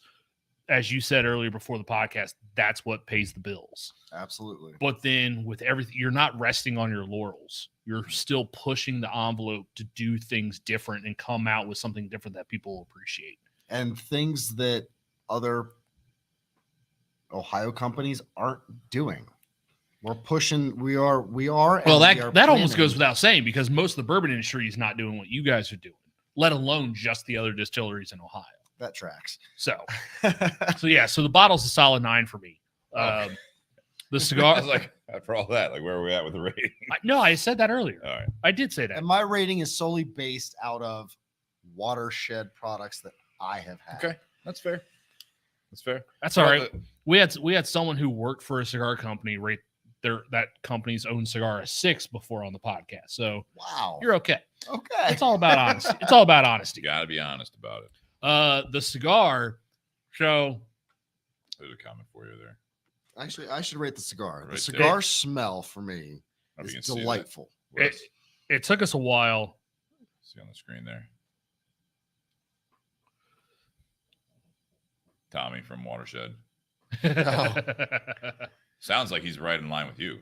So Yeah. Nocino finished bourbon, And- hands down the best bourbon product. We do follow it extremely close by Bourbon Bond. Right. And Tommy, that tracks for Tommy. Sure. It's 100%. Tommy has said that more times than I could shake a stick at. Right. And with batch 3, I 100% agree with him. I love it. Nate, the cigar. So originally, when I was thinking about the cigar, because you and I, Steve, we both waited so long to light up the cigar because we wanted to focus on the whiskey without there being any other outside influence on it. The only thing that was thinking in my head was when I had that previous one, the 6x60 in the shop, and I was not a big fan of it. As I said earlier, I much prefer it in this size. This 50 ring gauge, I like it a lot more in this ring gauge than the 60. I love the flavor of it. For me, this is a medium-bodied cigar, but it's medium full in flavor. It's got more flavor than strength, in my opinion. So I give the cigar an 8. It's a solid cigar, good smoke. Now that I've had it in this ring gauge, I would be more inclined to go back to this cigar in the future. Yeah. When this size came into the Tinder Box recently, I'd held off from getting it because my only experience with it was the 60. Yeah, sure. And I didn't care for it in the 60. I was like, let's let some of our customers that do like that blend buy it. But now that I've smoked it in this ring gauge, I do like it more. What was the price point on that? 8 to 10. Yeah. Really? Yeah. And nowadays your average price point's like 12, 13 on a cigar. So this is coming in just a little bit below your average price for a cigar nowadays. What's your average rating on an 8 to 12 price point cigar? It depends on the cigar. There are some $8 to $10 cigars at the shop that, and some that we've carried at the Tinder Box where on the podcast I've rated a 6, which in terms of cigar, not terrible, but it's also not that great. It's not great. Like, it's not something I go back to. The cigar that I rated a 6, the only time I ever smoked it was on the podcast. After I smoked it, I was like, yeah, I'm never going to smoke that again unless I can help it. But yeah, a lot of cigars, especially, cigar shops, they need to carry cigars that sell. So they're not going to carry cigars that are shit. Sure. So it's very rare that you're going to see us rate a cigar less than a 6 because, we're going to carry, these are coming from the Tinder Box. The Tinder Box is a business. The whole goal is to sell cigars. They're going to carry stuff that sells. They're going to carry stuff. Do, but it has to be on like something you like too. There's some stuff that, it's just like if you look at like $6, whatever cigar, same thing as like a $20 bottle of whiskey. Bourbon. Well, and it's something that you can really be like, shit, this punches way above its weight class. Other times you're like, I don't like this match. Like nothing about this bottle I like. I don't care if it's $20, $80, $100 or whatever. Like I just don't like it. That's the different part of it. And we were talking earlier about some of the single barrel selections and how Watershed will hold back some of the bottles from a single barrel selection because we want to sell it through our bottle shop. Sure. And it's the same concept. You want to hold back stuff that you know is going to sell. Yeah. And so, like, when you walk into Watershed and you see PAL PD, PAL Fire Department, single barrel picks on our shelf, and you see I've tried those. Whiskey Business Podcast. I've had Dino on here before. Yeah. You see their single barrel. We held that back because, you know, those bottles are fire and It's an agreement. Yeah. they're good bottles to come get. Everyone Absolutely. wins. Yeah. How about the pairing? For the pairing, I give the pairing an 8.5. Okay. I was actually kind of surprised smoking this cigar and then going back to this whiskey, the Batch 3 5-year Nocino finish. What I like about the Nocino finish bottles and that whole product actually was amplified with the cigar. Like some of those deep fruit notes, like the chocolate covered raisins that we were talking about, that came across more with the cigar than just by itself. Sure. You know, for me, the bottle, I like to look at it as you got the price point, you got the uniqueness, you know, of this. I might like kind of right in between. I'll do the whole thing for like the drinking game I haven't seen Sean or Jonathan or some of the guys that do the drinking game, but You're doing a fraction. no, not 9.2. I think this bottle, you know, with what Wes was saying, just based on the Watershed stuff, and not everyone's as familiar. I appreciate Ryan Jones from Illinois listening and, you know, asking if Watershed is available. Unless you're going to make the drive to Columbus, you better hang out in the garage, make it a Wednesday to pick up the bottle if you win. But other than that, you can check out some of the core products in Illinois and other states, as we mentioned earlier in the show. 9.2, only because I think it's unique. The whole finishing thing is almost a norm now. Everyone's fucking doing it. So everyone's doing finishing. Yeah. Everyone's doing that. What is so unique about this product, and then even the Nocino liqueur we talked about with Ann Dimmick on the show, is that story you told about Charlie, is that this is something that you're not going to be able to duplicate anywhere. No other distillery. I don't care how big you are, whatever it is, or how small you are, how craft, whatever you want to call it. You won't be able to duplicate this Nocino experience that this finishing is so unique. As I said earlier, I think this Batch 3 is a great evolution, as you know we were talking about. This is balanced. This has got more of, I love that Nocino liqueur flavor. And we were talking about it. We had the night in the garage where we were just like putting dashes. We were like experimenting of like, let's put it into the bourbon. Let's try that. Let's like, you know, all right. And it was like, man, this is fucking delicious. Same thing with this. Now we're getting to that point now with this product.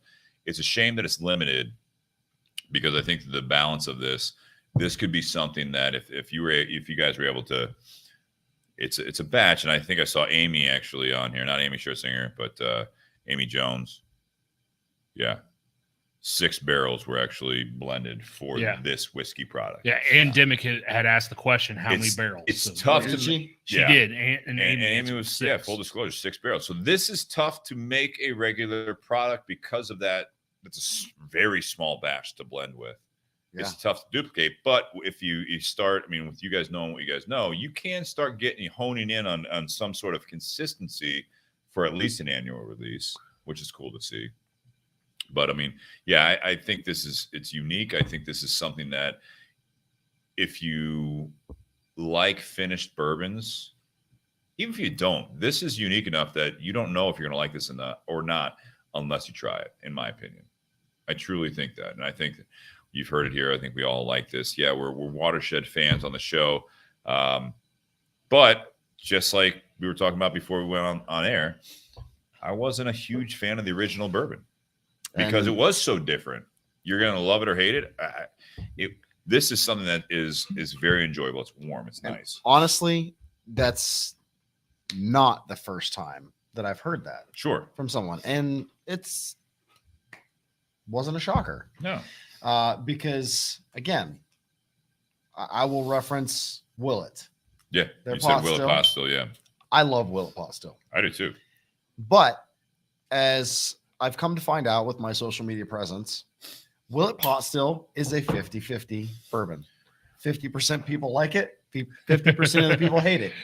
There is no in between. Yeah. There's you're no, right. I've never heard somebody say, Don't worry, that happens in the cigar industry too. right. I've never heard somebody say, it's all right. Yeah. They're either like, I love that one, or they're like, I hate that one. And when they hate it, they hate it. And our original bourbon product was a very craft product. Yeah. It was a very craft product. It was that very unique, very only gonna hit a certain market. Yeah. And my favorite thing now with the products we have on the market, with our 4-year blend, with our apple brandy finished and our bottle and bond, is to get those people who are like, oh, I've had Watershed before. I didn't care for it. Yeah. Perfect. I'm glad you said that. Give it a second go. Try it now. How do you feel now? Yeah. And watching them go, wow, you grew up. Mm-hmm. No, I agree completely, and I think it's cool to see because again, you guys aren't that old. I mean, it's been what now? It's 12 years. It's been 2 years. 12 going on 13. Yeah. Yeah. So I mean, it's overall a younger distillery. But it's not like the brand new kid on the block either. Nope. With the cigar, the H. Upmann and Anejo, it's available at Tinder Box at Easton in Columbus, Ohio. It's available everywhere. Altadis USA is a big boy. It's a big boy. It's one of the two biggest companies in the cigar world. So they have H. Upmann as well as a lot of other products. You see them behind us. Yeah. Oh, wow. So you see them behind us. Monte The one Cristo. you're smoking? The company that owns this brand, like the banner behind you. Yeah. Monte Cristo, that's just Romeo, their Julieta, four H. biggest. Upmann, Agent Room. They have some Okay. iconic brands. So Trinidad. they're the Sazerac. Yeah. There you go. Yeah, All right. They're huge. I'll give it an 8 as well. I think the cigar is a solid smoke for what it is. It's not for everyone. This is going to be a medium. I think medium full. Nate, you said medium. I think this cigar, it's got a lot of flavor. I'll say that. It's got a lot of flavor. I like it. I like it a lot. I think it's unique. I do like an Ecuadorian Habano wrapper. I like, I'm not as huge on some tobacco coming out of all the countries. Nicaraguan, I love it. Yeah. But, I mean, that Pennsylvania broadleaf, if it's used correctly, I think it can really enhance a blend. Not every day, but if you're in the mood for it, this is one to go for. If I haven't had it in a while, I see it on a shelf. If I haven't had an H. Upmann and Anejo, it's not my everyday smoke, and I'm not going to pair it with everything. I think this is one that it's just got a ton of flavor, and I like it. What does that Pennsylvania broadleaf provide for you that you don't necessarily pick out from other? I'm not going to say flavor notes, but I will say that it's extremely unique. To some, I'm trying to think of what I've heard people say. It's tough to pinpoint, I think, any flavor profile notes for me. Okay. Do you have some? No, I don't. There's not a whole lot of cigars that utilize Pennsylvania broadleaf or any tobacco coming out of Pennsylvania. I know Sam Lucia did a little bit with the Lucia Black that he used to make. He did. Ernesto Padilla did at one point. It's being utilized elsewhere. I'm not surprised. It's what I'll say is when you learn about a blend, like this is different. This reminds me of something. Pennsylvania broadleaf is one of them. When you hear like Peruvian tobacco and cigar blends, Peruvian, Costa Rican. This is where I'm seeing it's not predominant enough that I can really say oh, this is what it does to it. But I'm not surprised when I read up on the cigar or learned about it originally. I was smoking. I'm like, that's unique. That's different. There's something different there. Pennsylvania broadleaf binder. Oh, well, that kind of makes sense to me. The pairing, I'm an 8 as well on that. With they go well together. They're both unique. Again, what I'm saying about the Pennsylvania broadleaf, what I'm saying about the Nocino finish for the barrels of this, and I think that it is unique. I don't think this is my favorite pairing. I'm glad I picked the cigar not knowing exactly what this batch was going to taste like because it does go well together, but it's not my favorite. I don't know what it would be because we always get that question on the podcast. What would you pair? with the cigar, or what would you pair with the bottle? Maybe something Maduro that had sure. a little bit of chocolatey. Yeah, I mean, I'm interested to see what the Trinidad Espiritu number 2 with the Brazilian tobacco in there, how that goes well with it. I kind of picked some fuller body stuff. I knew what we were diving into to a point. So with that being said, I mean, that's going to round out part 1. We're going to have a quick intermission. If you're listening to the audio, make sure you click over. I do want to thank our sponsors for this. You know, obviously you guys, patreon.com/bourbonandbs podcast, Venmo at Bourbon and BS if you want to contribute to the show. And then also Tinder Box at Easton in Columbus, Ohio, where you can find this cigar, the H. Upmann and Anejo, as well as other H. Upmann products, Altadis products, which is another sponsor of ours. We're going to be lighting up the Trinidad Espiritu number 2, made by AJ Fernandez for Trinidad and Altadis. BS Cigar Company, gold and silver are available. And I also want to thank, obviously, Watershed, big supporter of the show by just being a part of it. And we appreciate having Wes here. We see some of the people like Tommy. You got Ann, Amy, Coulter, big Watershed people. Some may or may not be employees, but we appreciate you guys tuning in to see how Wes is doing. I don't know if that's who's texting you right now, but I think it might be. Even with the privacy thing you got on there, I can still just sense it. So, guys, cheers. Happy Whiskey Wednesday. Again, December 7th on the lottery. But I would not wait on that. Just make sure you get entry in so you can get a hold of this bottle if you're a lucky winner. So, guys, cheers. Do not sleep on this. Don't sleep on it.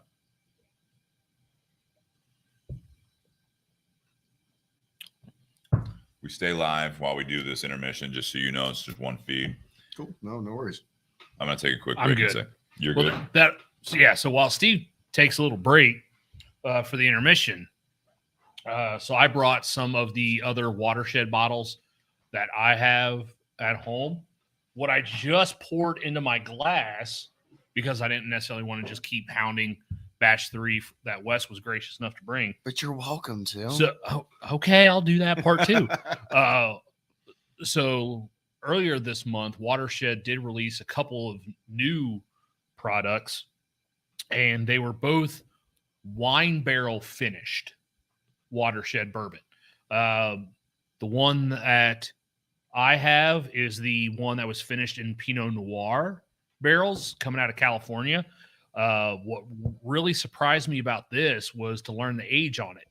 So it's a 3-year Watershed bourbon that was then aged in a Pinot Noir barrel for an additional 3 years. Correct. So 6 years in total aging.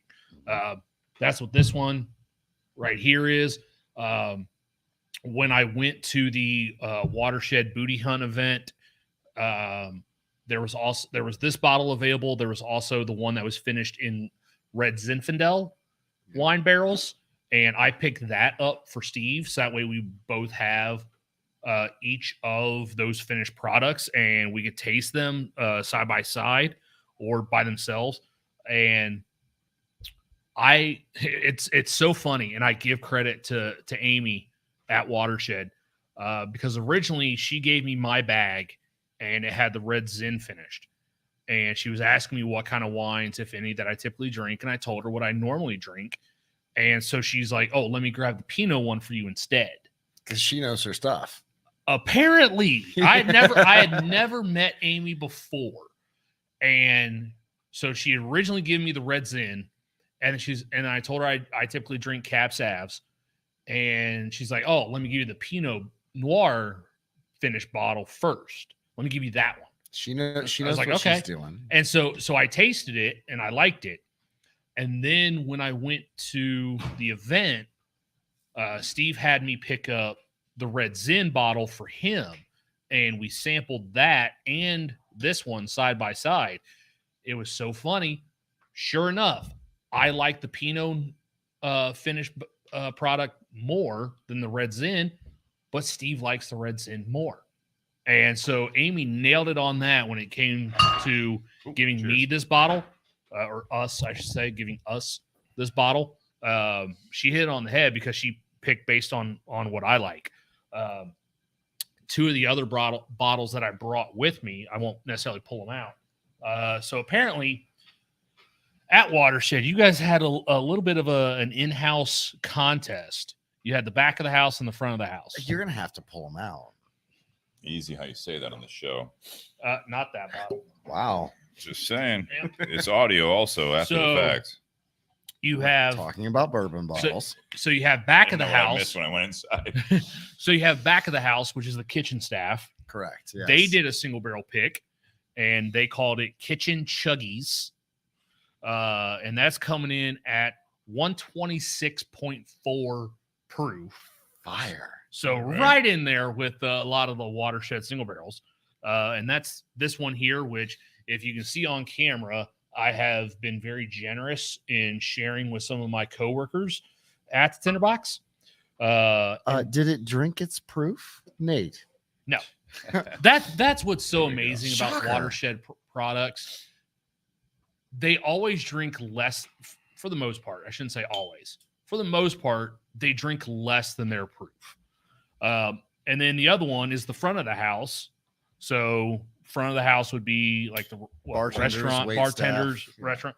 And that's what she shed, which I love that name. That's what she shed. And that's coming in at 127.2. So literally, Fire. so only 0.8 proof difference between these two bottles. And there are some similarities to them.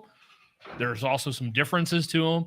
I sampled both of them at the bottle shop, and then I was like, you know what? I'll just go ahead and buy both. Yes, I spent my own money on these bottles. These were not gifted to me. And I have to say, I've drank both of them. I also did one where I combined both of them. But I can see which one's your favorite because you didn't share. That is. I haven't had the Turn chance those to bo- share it. Turn those bottles. So the front of the house, that's what she shed. That's the one I like more. Wow. And Called it. apparently, I'm not the only one. Apparently, it started out Kitchen Chuggies, but then the more people that have gotten their hands on both, apparently She Shed has been taken over in the polling. We'll say that She Shed is winning, but the margin isn't as much as you would expect. Yeah. But no, it's again, what I think is so amazing about your guys' single barrel program. Here you have two bottles. They're both single barrels. They're coming basically out of the bottled and bond stock. They're only 0.4% alcohol difference between the two. And yet they're different. They're different taste profiles.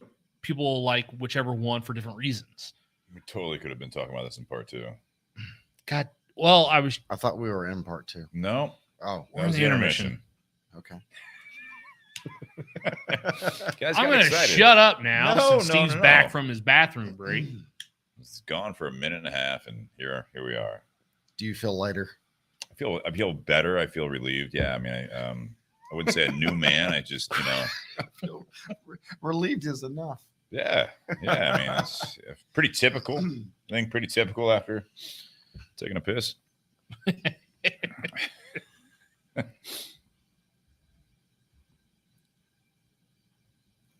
Welcome back to the Bourbon and BS podcast, everyone. This is episode 248, part 2, Beyond the BS. We are still joined by Wes from Watershed. Just basking in the smoke. Just loving it, right? You know, it's Soak it in. There's no other option. You're going to soak it in. It took me back to all those years before I was stealing my Subaru buddy's vape. When I was actually smoking cigarettes and Sure. enjoying the real tobacco. 100%, man. This 100% tobacco. We're still finishing up the H. Upmann and Anejo. If you guys are just tuning in, or if you're listening to the audio and you clicked onto part 2 first, do yourself a favor and click on part 1. We definitely dove into some special stuff from Watershed Distillery in Columbus, Ohio. Luckily, a lot of their products can be found elsewhere. You guys have gotten very, very big in over 10 years. You said 12 going on 13 years. And we had some people that are listening live from other states. And fortunately, they found that. Someone even said they found the Nocino, I think in Illinois as well, if I'm not Awesome. mistaken. Probably Said at they found it Benny's. probably at Benny's. And you're going to start seeing some more single barrel or barrel picks from Watershed in other states as well, which I think is exciting. It speaks volumes to the efforts that you guys are doing at Watershed.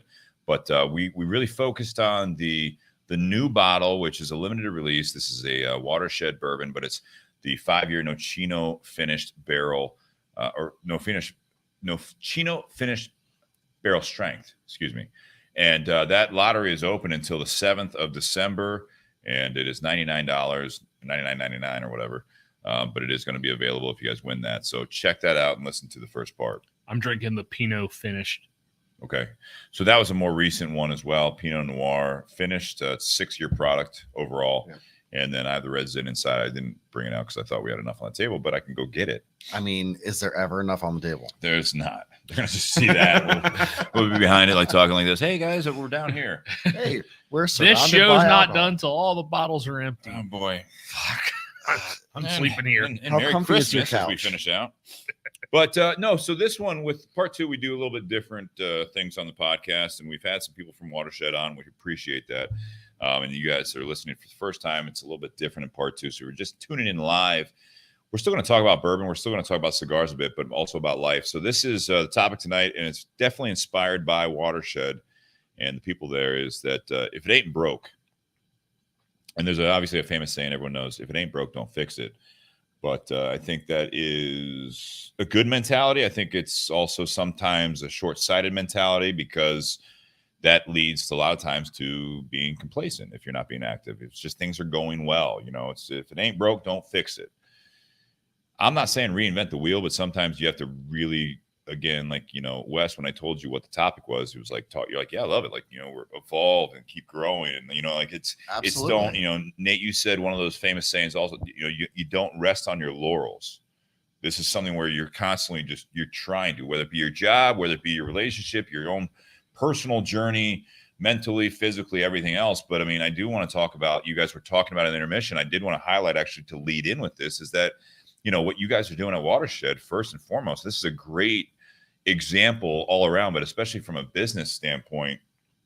You know, we had Greg and Ann on way back, this going back a couple of years now, and talking about how Watershed was founded and what this whole story was of this distillery, when there are a lot of people that are just like the cigar world. And it's the same thing with bourbon. It's like you see new things popping up, you know, people for a time there before, it might've been before, it was during that time. I think we talked about on that episode where it's like they were like reinventing the wheel of bourbon, of whiskey. They were using the smaller barrels, the, you know, the metal pressure cooker, containers, and they were doing all this stuff. And it was like vibrations and age faster. And it was like, yeah. So adding staves. And then you actually sip on it and you're like, it's not there. That's not what I was expecting for a bourbon. But I think what you guys have done, you've grown, you've evolved, and that's what I wanted to highlight first. And I know you guys were getting into the single barrel thing. So, you know, to highlight with what Wes does for Watershed right now is a big part of it is you're part of the single barrel program. Yeah. And highlighting that. You guys were, so if you're listening to the audio, you know, they were talking about some of the bottles that Nate has purchased from Watershed, because each barrel is different. And each one is you had that fun competition between the front of the house, back of the house of Watershed, because they have a great restaurant and bar. So again, if you're in Columbus area, you're traveling through Columbus and you're a whiskey person, or you like some of the other core products, that gin, the 4-peel gin, the vodka. Great bartenders too. I mean, cocktails are very unique and great. I mean, go ahead, Wes. I'll turn it over to you. I was going to say Columbus Alive voted we had the best bartender in Columbus. And we also have the best cocktails in Columbus. Yeah. But great happy hour. Excellent happy hour. I mean, all around. You know, to circle back about, you know, if it ain't broke, don't fix it. But you should still evolve, because we as people grow. Do you go, hey, I got a great group of friends, I'm done, I'm not going to meet new people? Some people do. For the most part, but for the most part, we don't. Yeah. For the most part, we are out there meeting new people, expanding our friendships. And that's going to lead me into where Watershed got its name. Okay. Have you heard where Watershed got its name? I don't think Greg talked about that. Act as if some people out there have not heard that story. We shall. So let's dive right in. What is a watershed? Watershed is the massive land between two bodies of water where runoff from those waters comes and life grows. Right? Love it. Mm-hmm.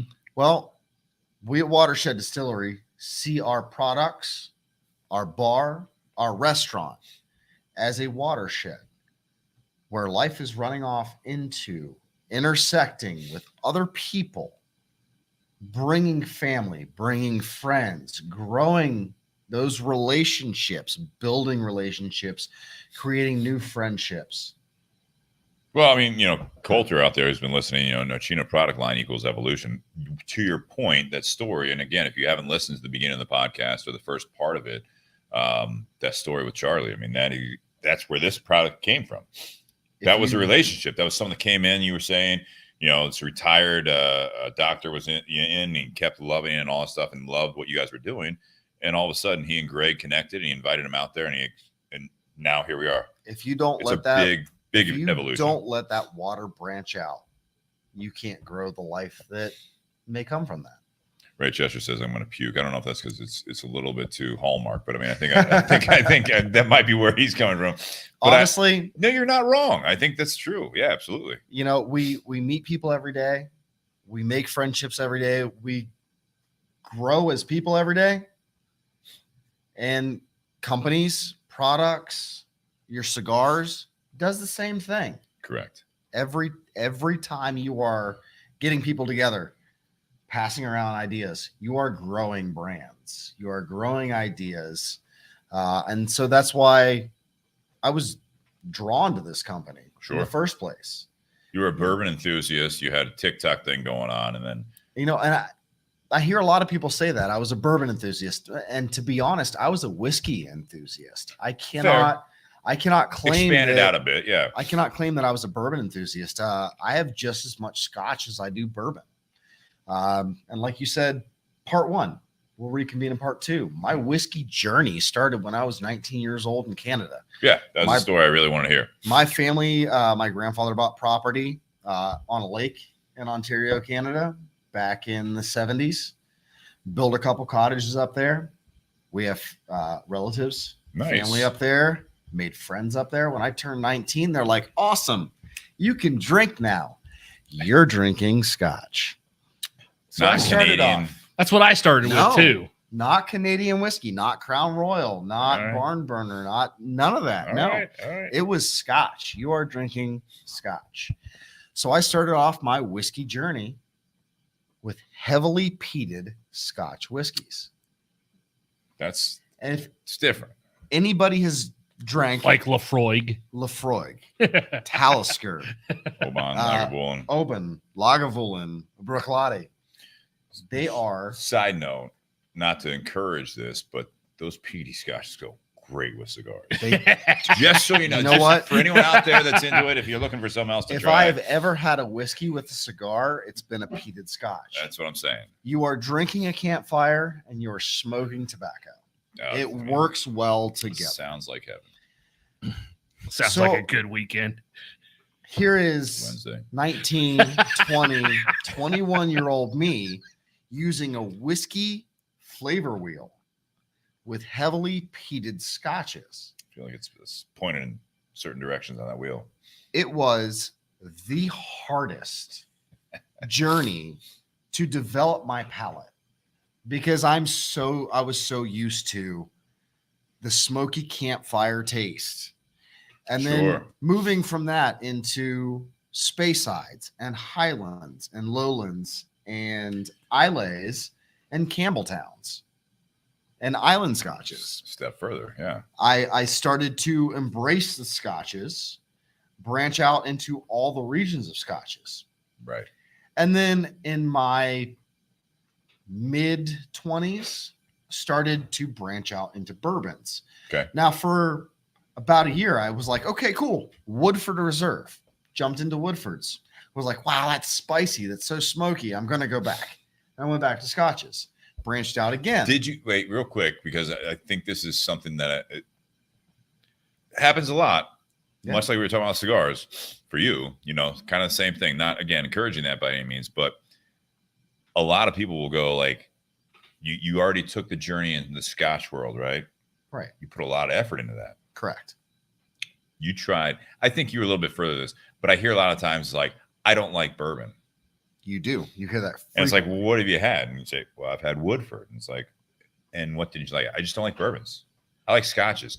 I like another spirit, or you know what I mean? I don't like bourbons. You're like Irish. Well, whiskey. hang on a second. And that I was think this that is the was teetering point me. you're at. Yeah. That was me telling myself, hang on a second. Yeah.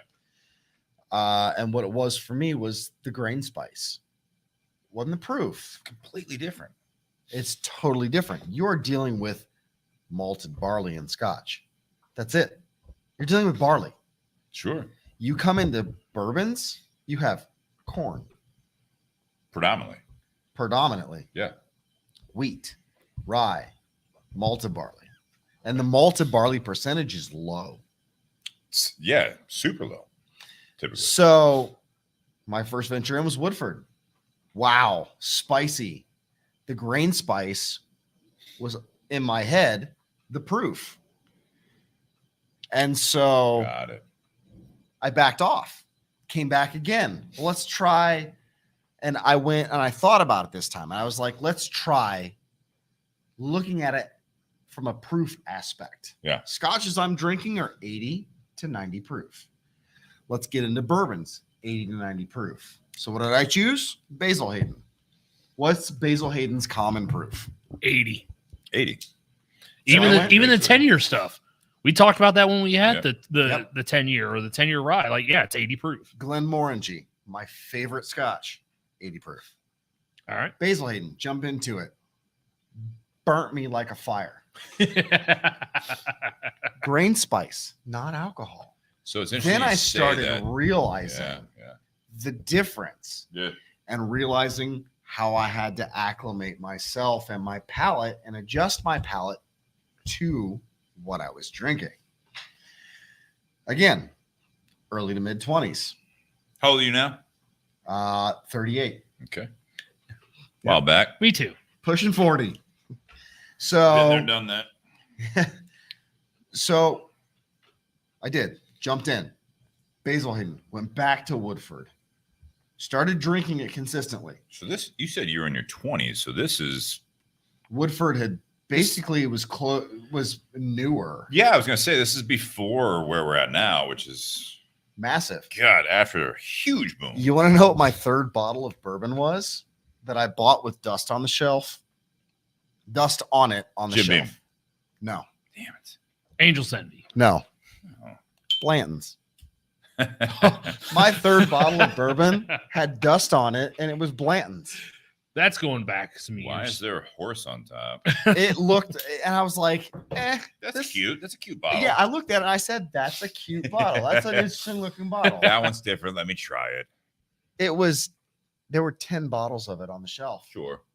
Nobody wanted it at that time.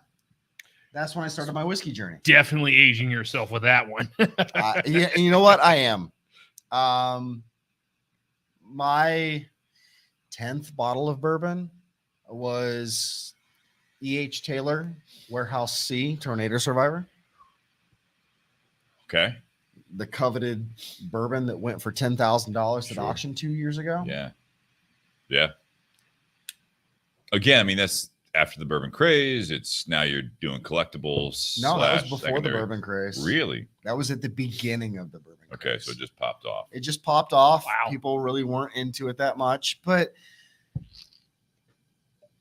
once I started using that whiskey wheel with bourbons, hmm everything made sense. My palate developed better. Interesting. Fast forward to me being in the middle of a pandemic. Great time for everyone. Yep. Yeah, everyone with sunshine and roses. I'm an extrovert. I want to be around people. I want to talk. I want to socialize. I want to be the center of attention. I'm Right. not going to lie about it. We're not going to dive down the rabbit hole of what was COVID era, but Or my basically, personality. You were told no, yeah, absolutely no, but you were told to know that you can't enjoy that part of your personality Right. Exactly. unless you have, we all did the Zoom thing. It's like Yep. you adapted, but Yep. obviously with that extrovert, if you're a strong extrovert, So what do I do? stifled. I open a TikTok. my mother There kept we go. sending me TikTok videos, and I was like, please stop. I'm not 14. I don't love do that dance it was moves. your mother who's obviously older than you you were like, I'm not 14, Mom. That's I don't- hilarious. I don't She's the do one the dance sending you. moves. I don't. Normally it's the opposite, right? Yeah, It's the younger right. person It's the sending younger that, yeah. generation giving into the older generation of, you should look at this, you should try this, this is fun.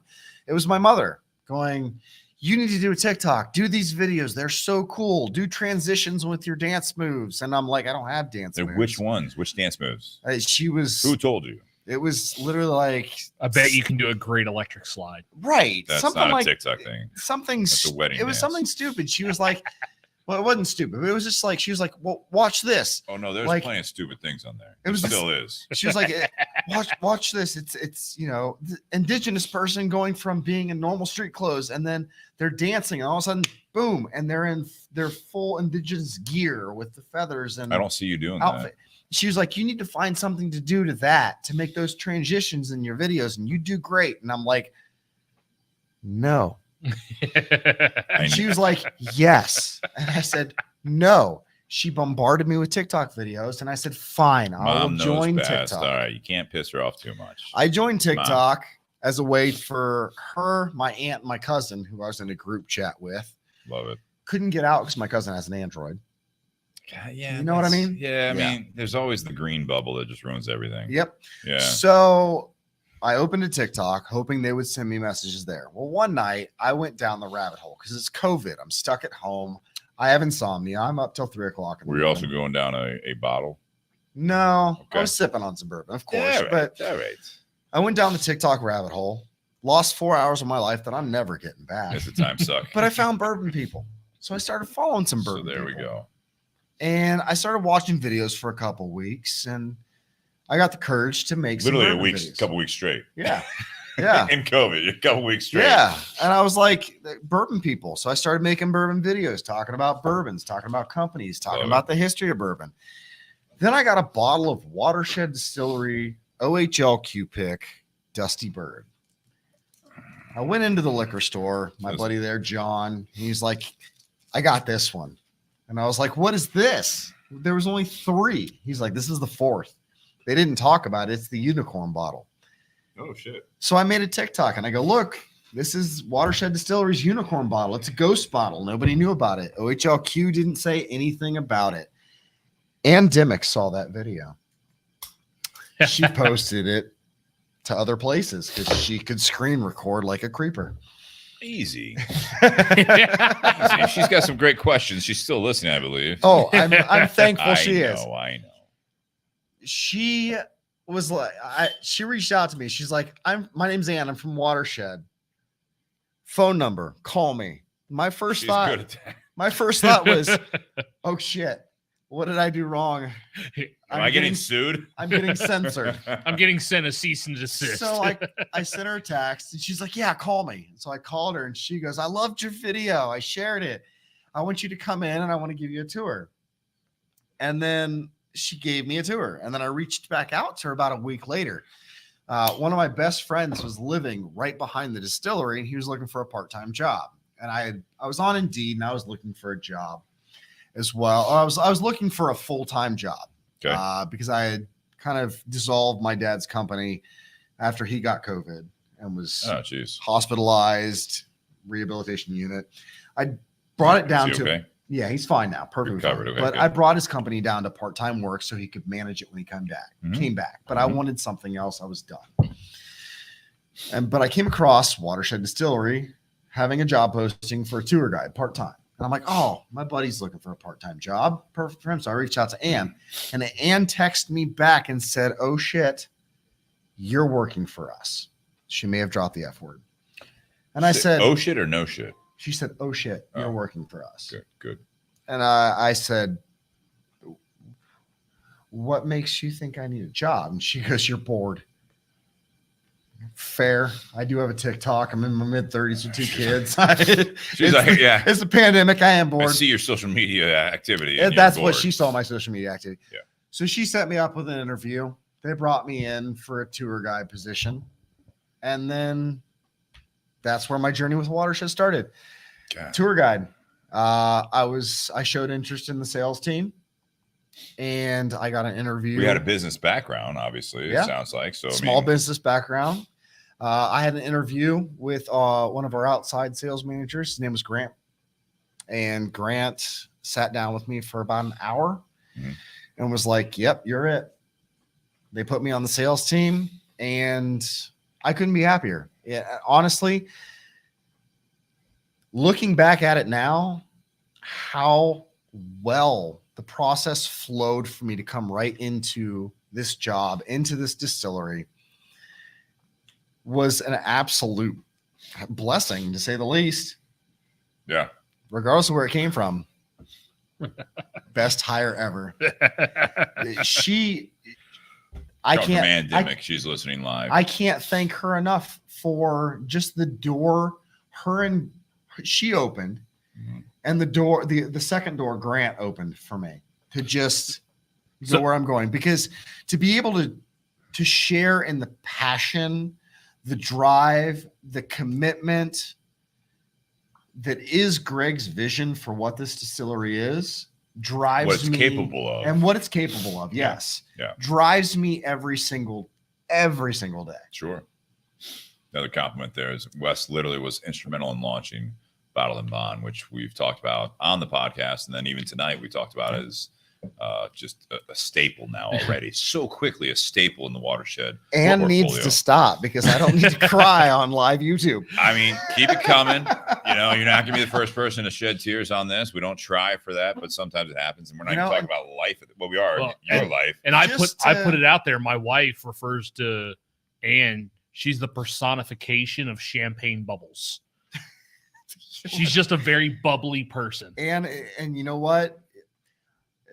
When I asked Ann one time, I was like, I said something about my astrology sign. She was like, "You're a Scorpio," and I'm like, "You are too." And she was like, "Yep." Oh boy, and I was like, "That's why we get along so well. It's why we are so driven in the corporate world. It's just it made sense.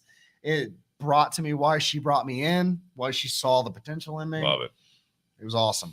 All right. Well, all right. So we can get back to the single barrel stuff, but while we're talking about Ann, I got to try to find these comments, but she's no stranger to part 2 on this podcast, and I'm going to have a problem finding these right now, but she definitely dives into these part 2s here. I'll throw them up on the screen just to see. Was there a specific one you were looking for? Did you see this? Yeah. I brought the unopened one. Yeah, we noticed. We knew that. Yeah, we recognized that was the unopened 6-year. So Ann knows the part 2 while you crack this, the unopened 6-year. This is the apple brandy, right? Yeah. This is the finished 6-year, 126.1. This is batch number 3 here. If I recall correctly, this is good cork, Bob. Such a good cork. This is 4-year and then 2 years in the apple brandy. 4-year in the new charred oak. And then 2 years in the apple brandy cat. All right. When you say 4 years, is this a small batch or is this the core product, if I recall? This is a small. You can classify this as a small batch. Okay. Yes. So Ann, she did also comment, because part 2 is the best, and I can appreciate that because she is such a bourbon nerd. Call that nerd? I think she even called herself, but she commented just now when I said that because part 2 is the best. She loves that part of it, and we love that part of it. What makes this a little bit different? It's not for everyone, but I mean, it is for people. When she saw the topic here, if it ain't broke, is really about not inviting the risk of making something that is currently working adequately worse.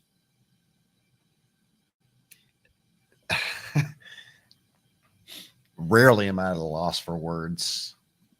It happens. She said it best. Yeah, I mean, it is. If it ain't broke is really about not inviting the risk. There is, I'm not going to say it's okay to be comfortable to a point. When things are firing well, as far as all the cylinders are firing, you're in your groove. I think that's great. To stay in that, you need to keep giving it fuel, right? Because that is that whole resting on the laurels thing. That is the whole the aspect of what she's saying there is that something that's currently working adequately is worse. There is potential for growth. There is potential for that. I think a lot of times with business, what you guys are doing, that's a prime example. You keep experimenting. You keep that foot on the pedal, right? You can easily just be like, hey, we got our core products. We're doing well. People have jobs, all this stuff. Well, in the business side, if you just stay complacent, things are going well, there will be a time that something like you'll fall to the wayside. That happens a lot with what she's saying there. Again, you're not inviting the risk of making something that is, it's something that it's going well, but how do you keep it going well? How do you keep it from getting boring? When she called you out on that, you're bored. The same thing. Like you were on TikTok, you're like, I'm doing just fine. What do you mean? Well, how do you know I'm looking for some work? You're bored. Like you're doing okay, but like you obviously have a hunger there. You want to do something more. Yep. And I think that's what she's talking about there. Yep. Yeah, and that's true. I can't argue Nail it. on head. Yeah. Well, and to our other question, like she was asking us as a panel, like what are situations in your life when you've chosen change over just sticking with the status quo? Put that up on the screen there. And for me personally, I'm not necessarily going to speak for all of us. I think it may apply to all of us, but I'm going to speak for myself. I think in relationships, like staying the exact same may get you in. Being who you are will get you into a relationship, but you can't just stay where you are necessarily and maintain that relationship long term. You have to develop and adapt and grow with that person that you're in a relationship with. Sure. Because a relationship is a living thing. You have to evolve. You have to grow because life's going to throw some hurdles at you. And when life throws you those hurdles in a relationship, if you just keep things the way they are, you may not be able to overcome that relationship as a couple. Right. You kind of have to go through some difficulties in order to be able to adapt and grow from that. But that growth is what's going to then strengthen that relationship. So it doesn't always have to be a hardcore like change either, right? It's not like switch up everything. But no, to what you're talking about, I think a lot of that comfortable sense, you absolutely ignore all the outside factors. Yeah, you're in a good place, but everything around you is continuing to grow and evolve. It's continuing to move on. Time is fleeting. It's always going. So if you're in that utopia, that's great, but you have to find out how to continue that, right? I mean, you get there. We talk about this a lot on here when you talk about relationships, right? You present your job interview, same thing. You present your best self, right? So you try to impress. Is that what you're supposed to do? You're supposed to, okay. Or you make TikTok videos, and which there are a lot of relationships that started on Instagram, on Facebook, Twitter back in the day, and now it's TikTok, right? So I'm sure there's a lot of happy couples. I honestly asked that question because anytime I've ever had a job interview, when I went in there, I presented 100% myself. That is your best self if you feel confident in that. That's fine. I've never tried to present like my best self. I just went in there with who I was. I think you're saying I've dropped the F word in an interview, sure, and not gotten the job, and I was okay with that. So I think that's something knowing yourself, and I think there's a level of confidence / you may have a little bit more financial stability hope for yourself. I'm not saying. I'm just saying if you need a job, sometimes you go in there. It's like now it's almost old school with the world we live in today. But that you go on a date. I'm talking in generalities. Yeah. You open the door for your date. This is going back to chivalry, right? Like you do all these things. You pay for the dinner. You really present your best self, and it could be who you are, right? But you can get complacent. You stop opening the door. You stop, presenting your best self, and now all of a sudden you might be the type of person that you're just going to fart in front of your date. That's fine. You know what I mean? Like you say the F-bomb in an interview. Sorry, ladies, that's date one. Yeah. and it works for some, and sometimes it doesn't pan out. And I think what you're saying is you didn't get the job, and you meant not have gotten the second date. But I think it's the thing I love about that is that you're not being someone that you're really you're trying to be. You're not disingenuous. No. Yeah, I mean, I think that is something. It comes with time. It comes with some maturity. I think it comes with what you want out of it, also. Yeah, absolutely. Because if you, so I think what I'm saying, with this is, what is a situation in your life, when you've chosen change over the status quo, is it's tough because of all the factors that are involved. You got kids. You gotta provide for the family. Yep. You got to provide for yourself. You got to put a roof over your head. So when it comes down to it, it's like you can be yourself all you want, but if you're not getting hired anywhere, like maybe I'm not going to be totally myself on this next job interview because I need an income. Yeah. So you do adapt to a point, but Right. Answer that question though, Wes, if you don't mind, because then again, I know What was it? So what's a situation in your life where you've chosen change over status quo? Okay, so that first part of the question. So Yep. status quo for me was working with my dad, having his company, being able to maintain and handle the company and the workload by myself when he was in the hospital, in a rehab facility with COVID. What was the industry? Home renovations. Okay. So physical labor. Physical labor, also working with customers, Yeah, working with customers, getting new customers. being able to push them towards the right decisions on, you have to replace this. If I'm doing this work, this part of this you need to do Sure. to make sure my work is quality. Mhm. Because if I don't fix this, it's going to mess up my work and you're going to yell at me.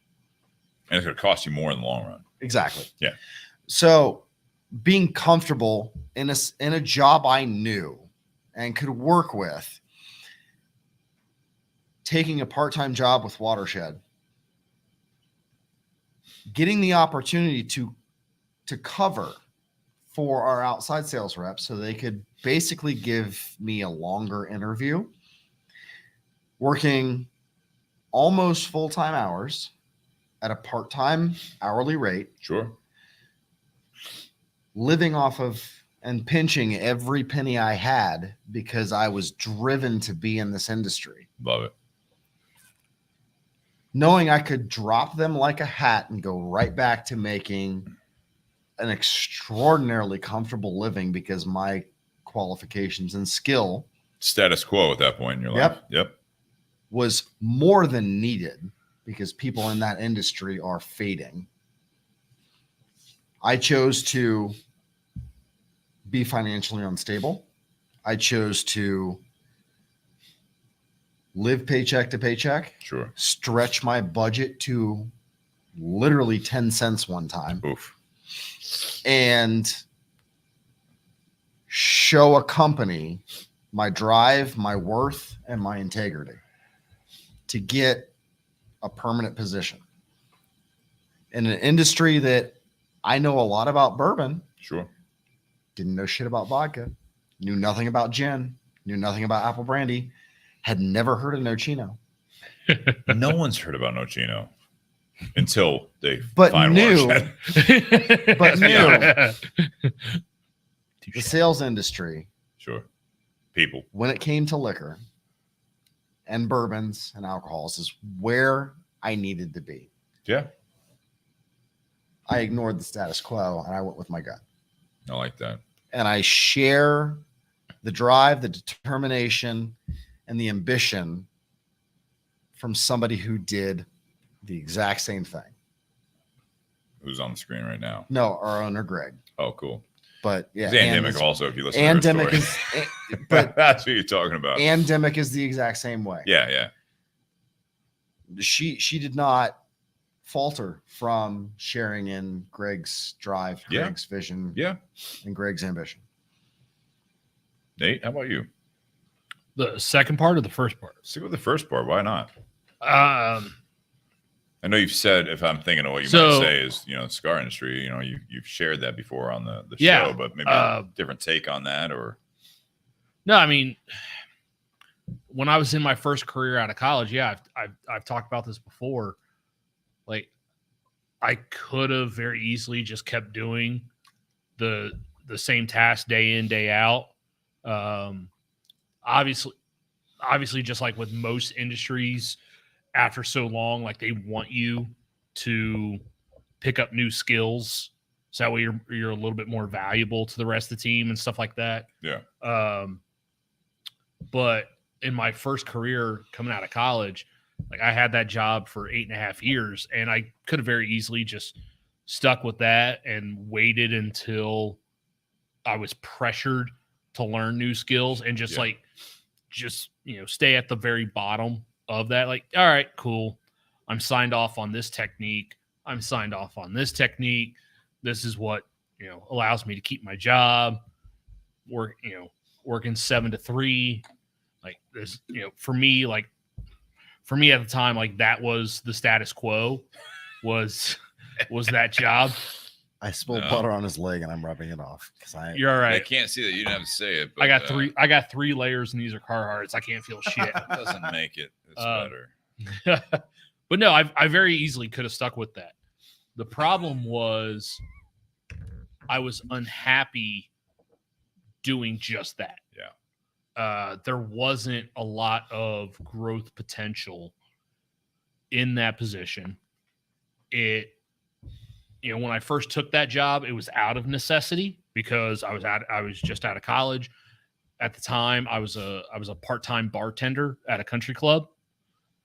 So I needed a full-time career, and this fulfilled that. And so I kind of stuck with that for a while, but eventually I grew tired of that. I didn't like the day in, the day out. Yeah. Even though there were certain things that I had received praise for, it wasn't enough to satisfy me personally to keep doing what I was doing. I wanted to do something that I wanted to do. Yeah. And that's what made me leave that career to pursue a full-time job in the cigar industry. Yeah. Now, granted, I will admit I had some misconceptions about what a full-time job in the cigar industry looks like. Misconceptions, maybe ignorance. Yeah, ignorance that's a fair statement. Ignorance It's not ignorance is negative. not a bad thing. No, it's not an insult. It is literally. So at that time, true like definition of ignorance. At that time, I had my full-time job in a research lab, and I was working part-time at a cigar shop. Well, when do you see reps? Maybe when they're stopping by, hand out samples, but also I saw reps when we were doing events. So a big part of my idea of what a cigar rep was at that time was based on doing the events. So I thought that's what the job was. Like doing cigar events, traveling to cigar shops. Yeah. That's what I thought the job was. And that's what I wanted. And an opportunity came through, and it was the first company that gave me a chance. And so I went for it. And I left my career doing toxicology research to be a cigar rep because that was something I had more of a passion for. Yeah. Because we talked about that saying before, and we've also admitted that it's complete bullshit. If you do something you love, you'll never work a day in your life. It's absolute horseshit. But it's so much more enjoyable to do something you actually love to do. It sucks when you're doing a job just for the sake of doing a job. Like, it's important to do something that you actually want to do, to have a passion for. I almost disagreed with you, but you finished your sentence, and I fully agree with you. Thank you. You and I. Yeah. Yeah. So I took that job as a full-time cigar rep, and obviously there was a lot of learning because it wasn't everything that I had seen being on the retail side.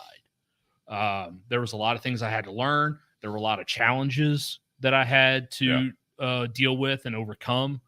A eventually that particular company and I didn't work out. We didn't see eye to eye on things.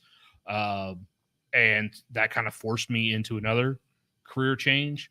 But since then, because I've been working with a company in different positions within that company, where I've been more satisfied doing what I'm doing than what I used to do in the research industry, I'm more picky about opportunities that come up.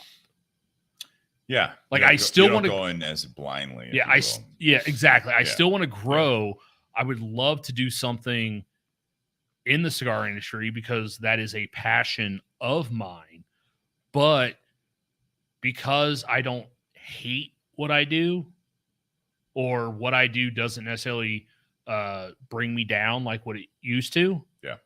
I'm a little bit more picky about what ship I jump to. Sure.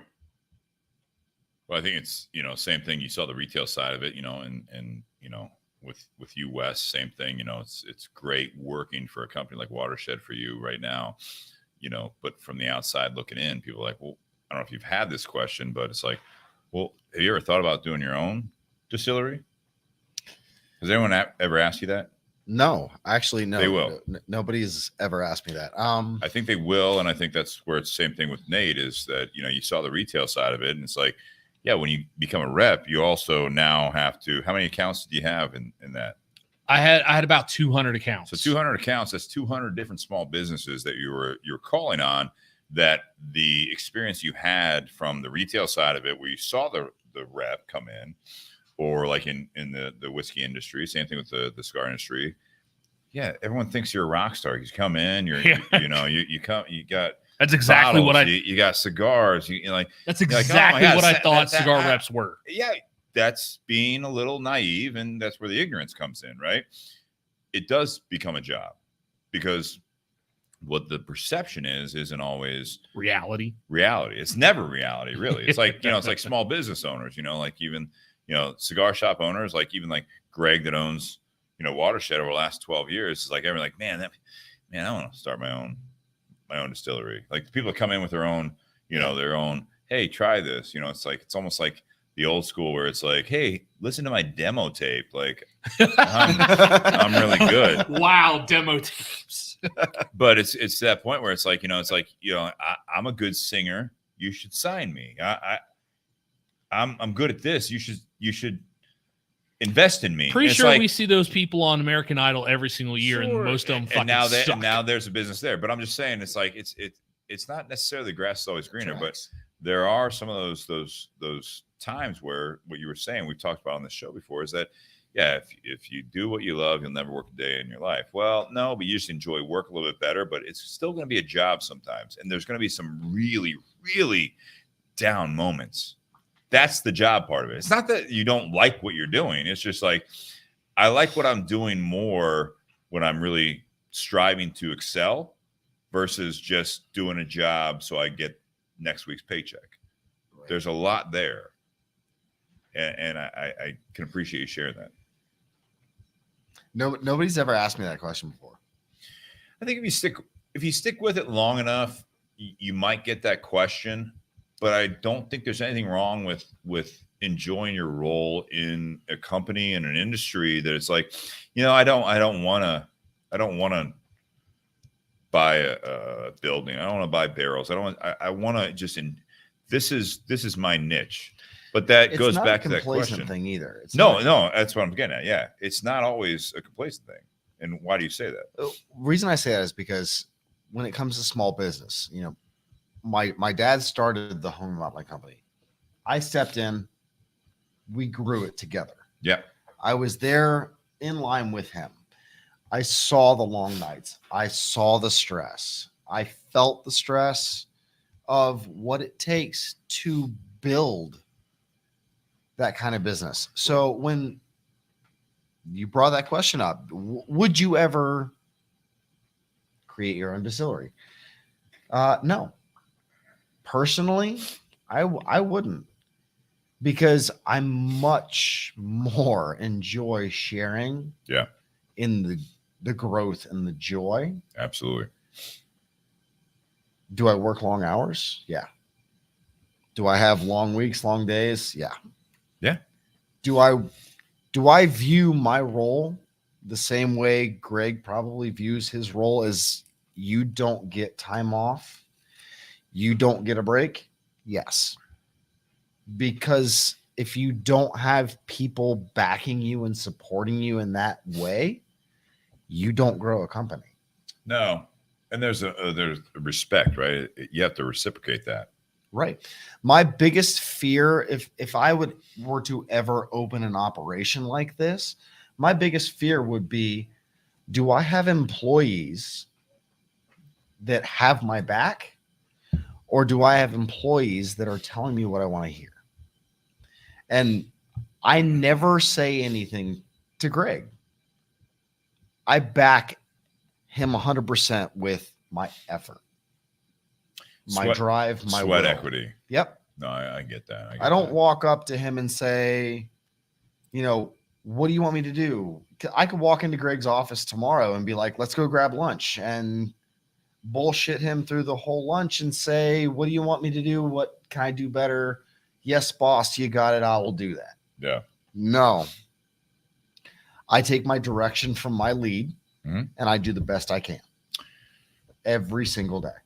Because what Greg says comes down through the ladder. Mm-hmm. What my lead tells me is what I need to do. And if I can exceed what my lead tells me to do, I've done what, if not more, than he expected. That's how I show my worth. No, I think there's something there, right there, is that it's not just status quo, it's not complacency, it's not any of that stuff. It's the fact that, and it's not a negative, like when we're talking about the ignorance thing of it, is that's not a negative term. Being a good soldier, being a good person in that organization, you might have new opportunities that are presented to you, but you do want to do the best of what you're doing, because you appreciate the opportunity, you appreciate all that stuff. As soon as there's no appreciation, and you feel as though there is none, I think there's a little bit of that going back to the topic, resentment. If it ain't broke, don't fix it. Well, there's a lot of people where it's like, they look at it as like, yeah, I've been doing this now for X amount of time. I don't have any opportunity for advancement. That's on you at that point. Can you advance your career? Can you advance whatever arena it is in that same organization, in that relationship, in your own personal journey, or do you have to expand on yourself? I think that's a big question, that the fear of the unknown holds a lot of people back in that kind of sense, right? Right. But I do think that I love what you said, Wes, earlier about it's like, I'm just in job interview, I'm just myself. That's great. Yeah. I hope that a lot of people listen to this and elsewhere that don't listen to this, is that they can get to that kind of that balance of, I'm going to be myself, but I also am going to listen to what they want. If I think I'm a good fit, I do have to sell myself a little bit. You know what I mean? So I can be myself, but I have to be able to express myself in a manner that I can actually portray what I'm saying better to someone that may not look at me. I'm not a yes man. I'm not just like going to come in and be like, oh yeah, I just want this job. It's like, no, I'm me, but I'm not going to be absolutely disrespectful. I'm not going to be like, look, you own the company. I want to work for you. That's why I'm here. I want to share in your vision, but I also want to hear your vision. I want to do all it's I want it to be 100. It's a 360. Everyone's benefiting here. Yep. Absolutely. And that, like, somebody asked me, it was one of my good friends. He's currently in India right now for his brother's wedding, but he was like, hey man, how's work going? And I was like, it's going great. I love it. I love everything about it. And he was like, I was thinking about something, man. What if your owner sold the whole operation to a bigger conglomerate? What would you do? And it got me thinking. We know some people that have gone through that. And I didn't think about that. And I was like, what if my owner sold out to someone like Sazerac? Okay. What would I do? I thought about it for a while, and I was like, I would turn in my 2-week notice. You wouldn't ride through it. You know why? Do tell. I like sharing in Greg's vision. Okay. When a bigger conglomerate comes in, a lot of other stuff comes in. There is a big difference from how fast small business grows Sure. to how big corporations handle things. I've Facts. worked for big corporations before. I was a sales consultant for CarMax. So I worked for a big conglomerate before. Yeah. That's not where I'm meant to be. It's not where you're meant to be. It's not what you want to do on a day-to-day. It's not what I want to do on a day-to-day. It's not where I'm meant to be. Would you give them benefit of the doubt and Nope. just learn about it, or just you'd cut ties? I would cut ties, and I would find myself. You'd seek out another small business. I honestly, if Greg sold out tomorrow, I'd ask him, "What's your next game plan?" Okay. I got your back. So you rally behind the people that are involved, not necessarily just what is involved. Therefore, the exposure and the money. Sure. Because I guarantee that our owner has not once looked at this company as, how can it make me more money? Greg has looked at it as, how can I build something for not only me, but other people? No, I get that. And that's a powerful, Yeah. impactful statement. Yeah. The moment that made me realize that is one of the times we were in a all hands meeting. And one of the big things that our company and the people in our company said was they want a break room. And Greg looked right at everybody in our meeting and goes, if I'm not in my office, come have lunch in my office. Come take a break in my office. Sit in my office. It is yours to use. It's a everybody space. That is not the mentality of a boss. Sure. That's the mentality of a leader. That is a mentality of somebody who wants everybody to feel they belong there. Yeah, Ray Chester says easy to say, Wes. I want to see what he has to say after that, because that is, I mean, again, it sounds good and it's admirable, and you never know what other people are going to do, right? You talk about Greg, and I've talked to him before, and I think it's very, very, it's easy to embrace that side of that, but there are times where, again, you're going down the path of the vision of someone else, and you're like, you know what, this actually is, I'm gonna take care of my family, and you respect it. You're like, it's like you sold off. That's cool. Like, I'm like, say he's gonna retire at whatever age when he sells it off. Not tomorrow, but maybe 5 years from now.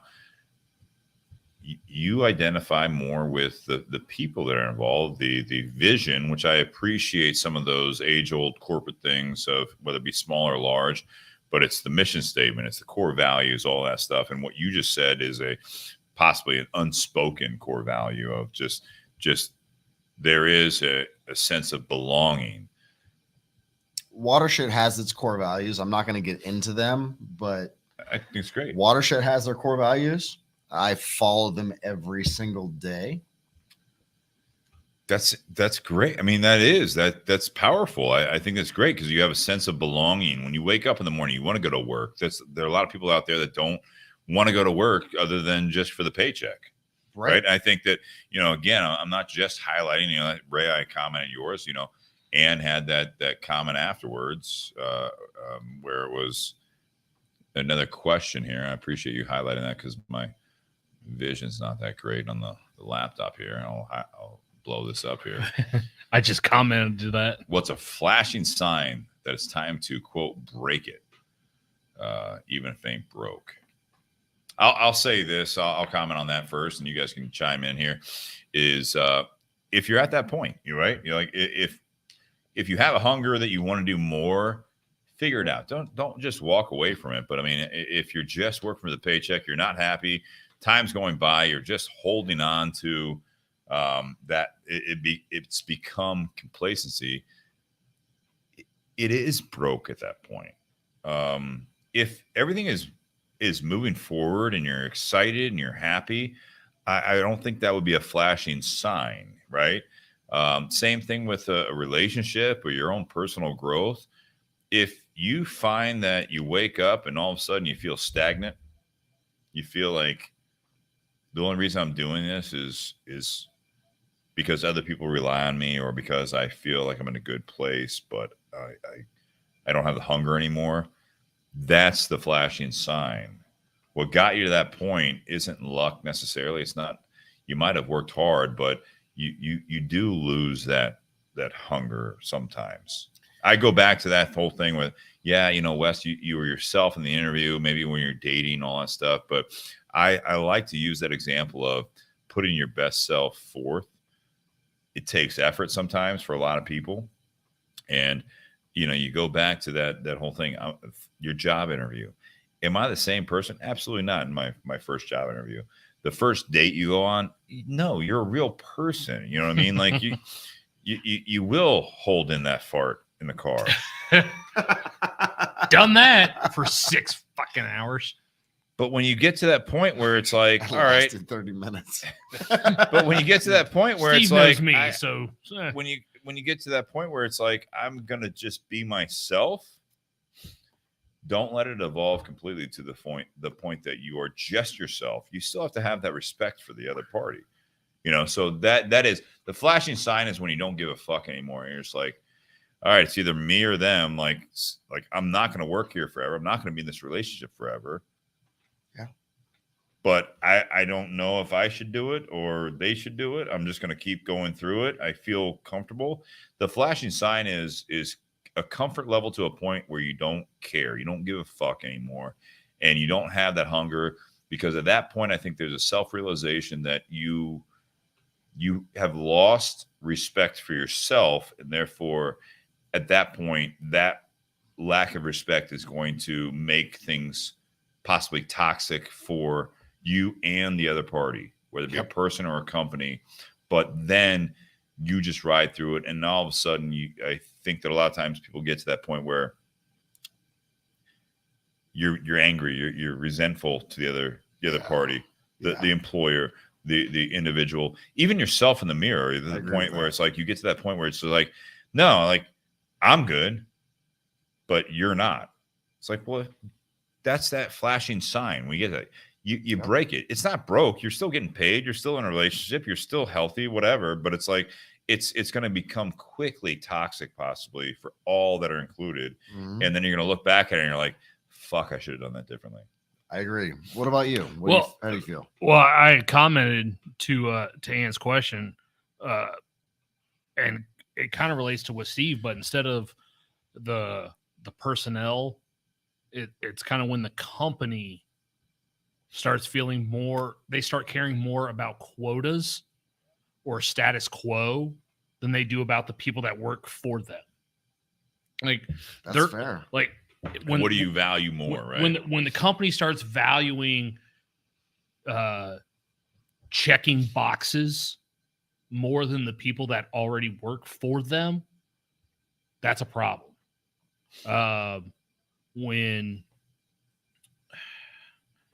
a company stops caring about the people who are already there, or they stop caring about bringing on the next best talent to fill positions, and they instead just care about check boxes, that's a problem. Because filling check boxes might give you an appearance of, I don't know how to phrase it. So I know what you're saying, and I say this with the personal side of it. When you want the white picket fence, appearance of success. You want the nice car in the driveway. Not necessarily success, Wes, but like if a company says, "Hey, we want to do these things just so that way we can check these boxes, regardless of how it affects the people that already work for us," I think that's a problem. When they start valuing the check boxes more than the people. Right. So what I'm saying is, same thing happens with personal relationships, is that all you're worried about is the next step. You have check boxes. You want to, like, all right, I found my significant other. Now it's like, all right, well, no holds barred. It's like, all right, so now it's Kids. we're gonna have kids. House. Now we're gonna have the house, or then Dog. we're gonna have the dog. We're gonna have the Like white picket fence. We're gonna have our car, and all of a sudden you start looking around. It's like, well, they just put in a new bathroom. Now, well, our bathroom could be, Well, not even and that. our I'm neighbor- just saying, it's like now Not you even that. you ignore the core of the relationship. Why are you doing it? What's after you've had all of that, and then you start looking at why isn't my person paying attention to me? That's what I'm saying. You ignore that part of it. Yeah. Yeah, absolutely. Same thing what you're saying, Nate, and that is like when you start focusing on, it's like, well, the business side of it, it's like you can do all these things for the feelings and like, trying to like keep up with the competition. It's like the Right. core thing that what is actually putting cash in the register, what's, in your personal self and your personal life is like same thing. I mean, it sounds sick, like cynical, but it's like, what's putting cash in my register? What is like making me feel valued? What am I putting in there? Is like more along the lines of what makes me feel valued. yeah. It's So value. for me, to answer the question for me, Yeah. what would make me say my time here is done? Mhm. Status quo is met, and I'm at the break point. Is when I start viewing someone else coming to me and going, your efforts are worth this much. When I start putting a numerical value on what I'm worth, Sure. is when I've realized I'm done with, and I've done as much as I Sure. could for another company.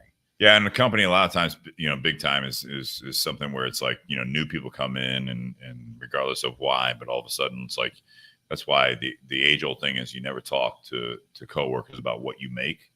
You don't, yeah, but when you it don't. comes out, everyone's fucked because it's like, oh wait, I've been here longer and you make more than me, or right, they find out you make. It's just it's a mess because that's the value side of it. yeah, It really is. I do want to say here, I love Ray's comment. If it isn't broken, then there won't be any flashing signs. It's about constantly reviewing the status quo and making minor adjustments.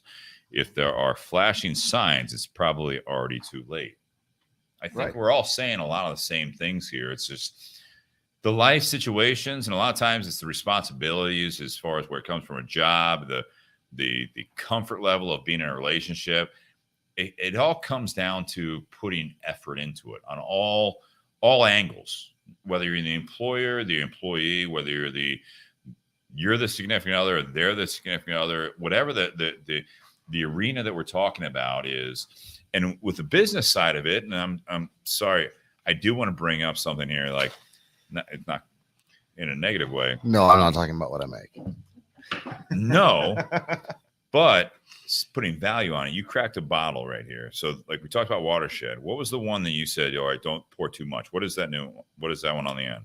Oh, so okay. So the reason I said don't pour too much to this. So No, we have no disrespect it's or anything not like that. I don't no, care. and It's just, it's not about numerical value. sure. So the reason I said don't pour too much Yeah. of this, we have been drinking 3 products that are specific to a flavor profile. Yeah. The reason I said don't drink too much of this is Totally because different. it's going to completely change the profile. It did. What you're going to taste is not what you would normally taste Right. if you started with this. No, I know. And then the apple brandy one, but it's I still So have let me some. ask you I still this. have this bottle at Let home. me ask you this. Where we started our journey at, Yeah. broke our palate, worked through, when you alternated, Mhm. you got a lot more earthy flavors, didn't you? it's earthy. You brought up like the ethanol thing. Yeah. That's that apple brandy one that you I don't which And batch that is is- that? 3? That's Yes, batch yeah, 3, batch 3. 126.1. No, I've enjoyed that This bottle. is the same bottle I have. And But it's the it's- same one I went home and had because it's But down in my basement. after going through the journey of these 3, Different product. it's nothing like what you Mm-mm. remembered it to be.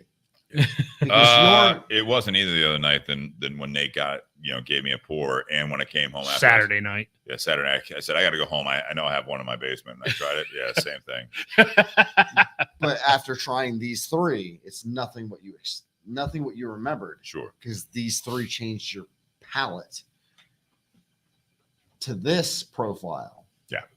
And when you try that, it hones in on a completely different flavor. It shocks profile. your palate all over again. It does. I went back to the 4 year after that. Yeah. I so tie that into the metaphor here, right? Is if it ain't broke, don't fix it or do it. I mean, it's going to be a different outcome. Mhm. I will say that. I know this is, someone was like, I think Ray said that, Ray Chester said that, he's going to puke when you were like giving that whole, like, really like nice, monologue of like this, like really poetic thing of, So poetic. like, I'll just say that it does tie back into that whole mindset of, yeah, if it's not broke, like, yeah, you can keep going down the path you're going down. See, here's the thing: you go from here Now to we're on here. whiskey again. I love it. Right? It's okay. It's a metaphor. You go from here to here. It goes. You're all right. It goes.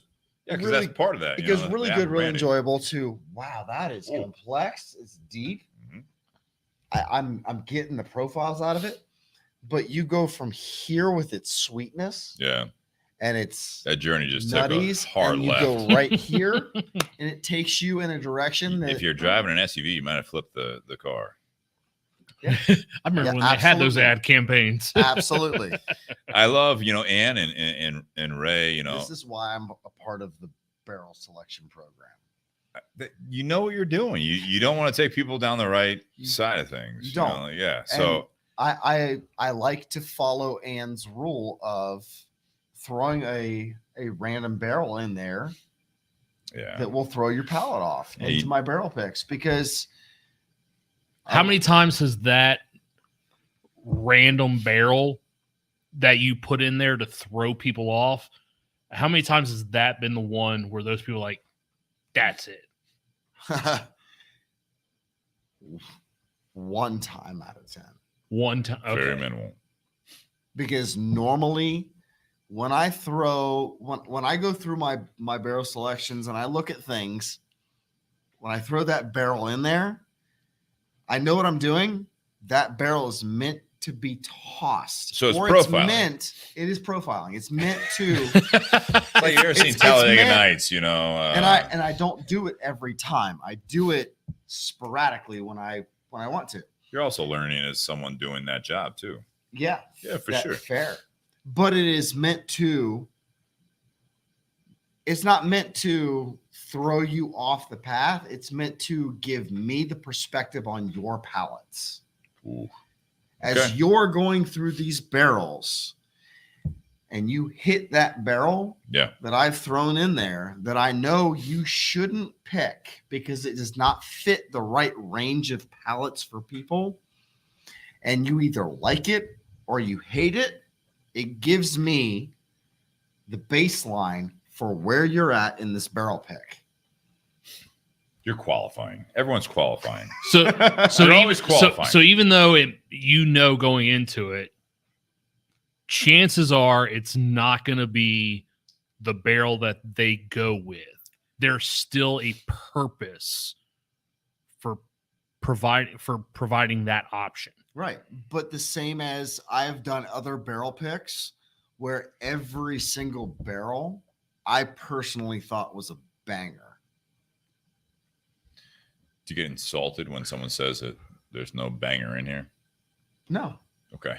no, I absolutely Side don't. comment. I absolutely don't because Like you've talked about before, like each people have different taste profiles. So there are barrels that are going to be there that you absolutely love But- that other people may not. They may not appreciate to the same level that you do. They're looking for something different. They have different palate, different Right. taste profiles, or if they're doing something as special as a single barrel pick, there's something specific they're looking for. Right. And so when I'm in a group of 6 to 10 people and there's a unanimous 10 people that are saying there is not a banger in the Yeah. group, Sure. I personally know that all 10 people are following suit with one person in charge. There's a leader, right? There's an influencer. There's in an that group. influence Yeah, there. yeah, sure. So when I have those situations, it's like I'm not offended. And it's more of a, you're not choosing something because you've looked at the aspect of everything. Sure. It doesn't matter if you're using these for a charity and maybe the cost got too high, or your group members, you personally, you as the leader, don't personally find your group as a whole liking enough of this product to buy a whole barrel, and that's okay. That is absolutely okay. Sure. It is. I mean, I was just asking this because it's funny. Sometimes there is a little bit of like, again, you get that identity and you're like.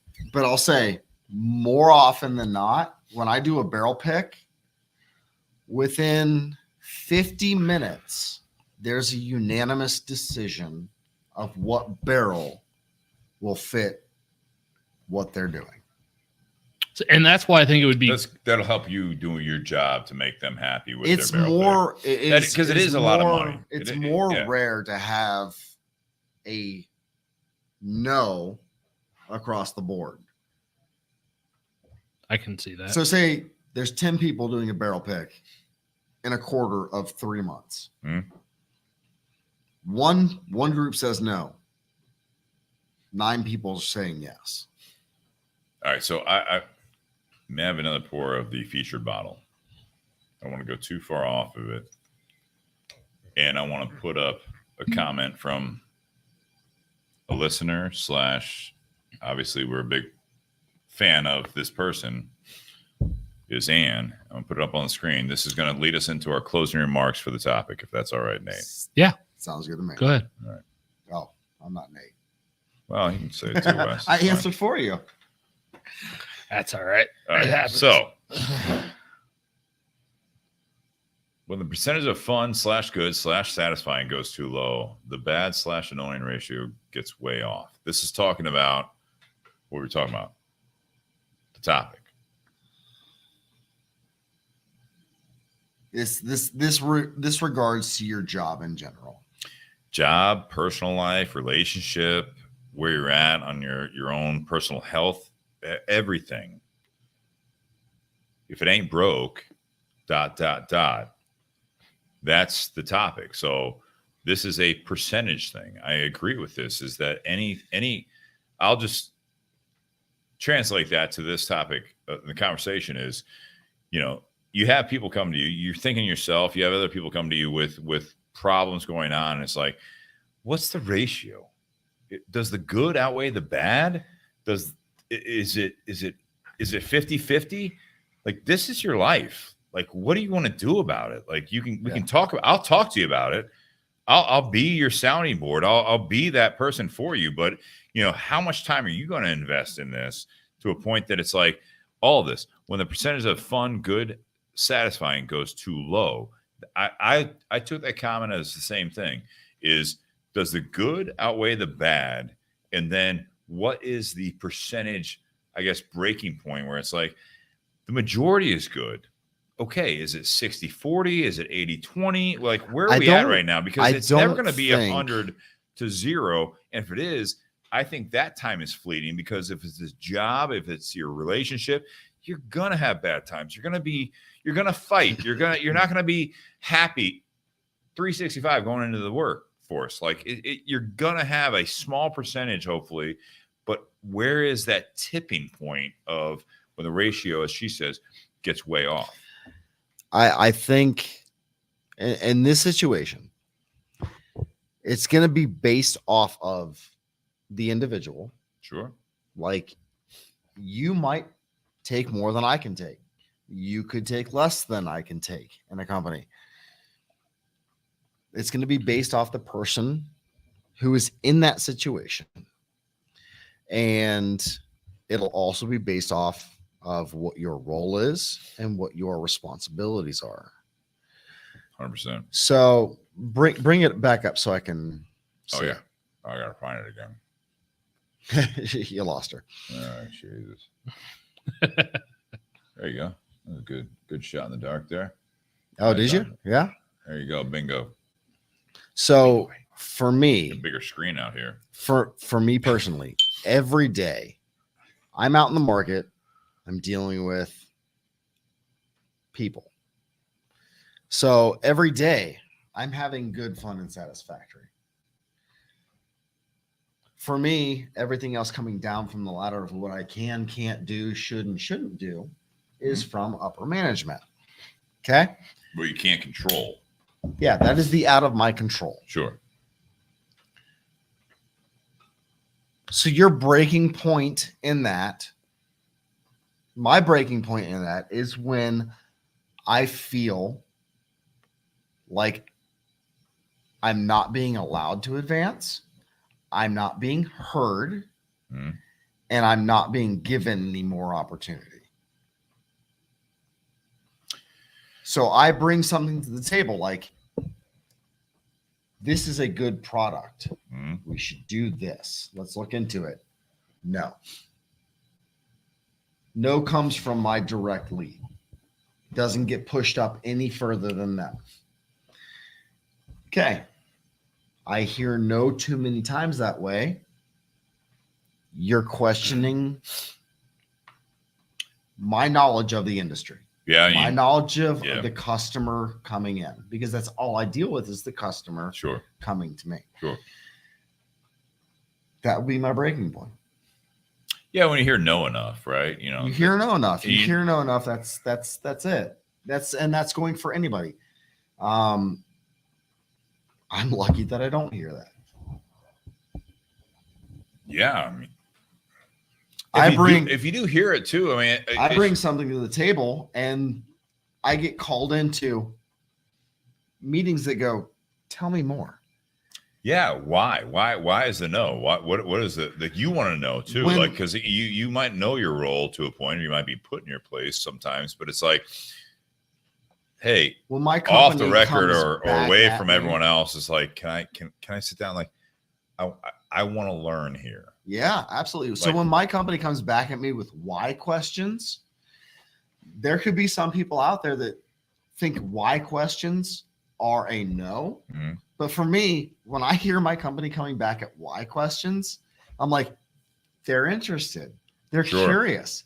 They want to know more. There's a dialogue there. Yeah. There's more to investigate. Or if you bring something to the table and they say, like, if you bring an idea to the table and they say no, give me a reason. Make me understand the no. Not give me a reason, but explain. If you help me understand, dialogue. If you help me understand the reasoning behind the no, I can accept that. Like, if I come to you with an idea and you sit there and say, you know what, I don't think that's going to be good for us. Okay, why? I just don't think it will. Or the salesperson, you can't sell what they're selling. You're like, hey, this is our new product. You're like, seriously? You're right. Oh, I've gone through that. I went through that. I'm just like, you ask your significant other. It's like, I want to do this. It's like, why? I just think we should do it. Like, I don't want to do it. Like, let me tell you, like, what's going on. I went through that when I was a rep. The company came out with a new product, and I think that product, I was looking at it, I was like, you know what? That product might be able to sell, but I think the problem is you're trying to sell it as a 50 count box. Not every retailer can sit there and shell out the money for a 50 count box when their cost is going to be, $7 a stick. That's $350. Your on market. One box versus for them. Whereas other products, they could buy 3 boxes or 4 boxes for that same price. It doesn't matter if it's a good product at the good price. You know your market. You know what these customers are going to spend. And I had that happen. They came out with a new product. It was a good product, but it was too big of a box, and so my territory was allocated a certain number of boxes, and I couldn't sell all of those boxes to my territory. And I was like, hey, how come your territory is not buying up this box? Other territories are buying it up. I was like, because it's a 50 count box and you're trying to push it in the wintertime. And in the Midwest, cigar smoking, the numbers go down because you can't smoke outside. The weather's not as enjoyable people aren't going to smoke this big, this long of a smoke during this time of year. So for them to try and buy this large of a box, like it's not suitable for this market at this time. Sure. Yeah. And that's where those in the sales role can make the right impact, and knowing your limits, knowing your resources, everything else, having a company that listens is the definitive factor. If you need to my eyes are going to turn yellow. Yeah, we're going to hit our closing remarks, but while you do that, I'm not going to miss out on your closing remarks here. So, while you know where it's at, we've gone long because we've had a great conversation. I don't think we've broken our record yet, but I love seeing Richie Riot on here. I don't want to get back into the closing remarks quite yet. I'll start just to get it going. I love the fact that, I'll say this, is that when I asked, I was like, hey, what'd you crack right there? He says, don't pour a whole lot. And I was like, oh, okay. Like, that's fine. You know what I mean? Like, but he was like, oh, that's enough. Not had that happen much on this podcast. There's not been a whole lot of guests. That's why I asked him about it. And he explained it so well that I'm like, oh, yeah, absolutely. He could have said, like, I can never get that bottle again. But he said, this is why, because we did this, and that's a totally different product. I absolutely love that. Wes definitely knows what he's doing.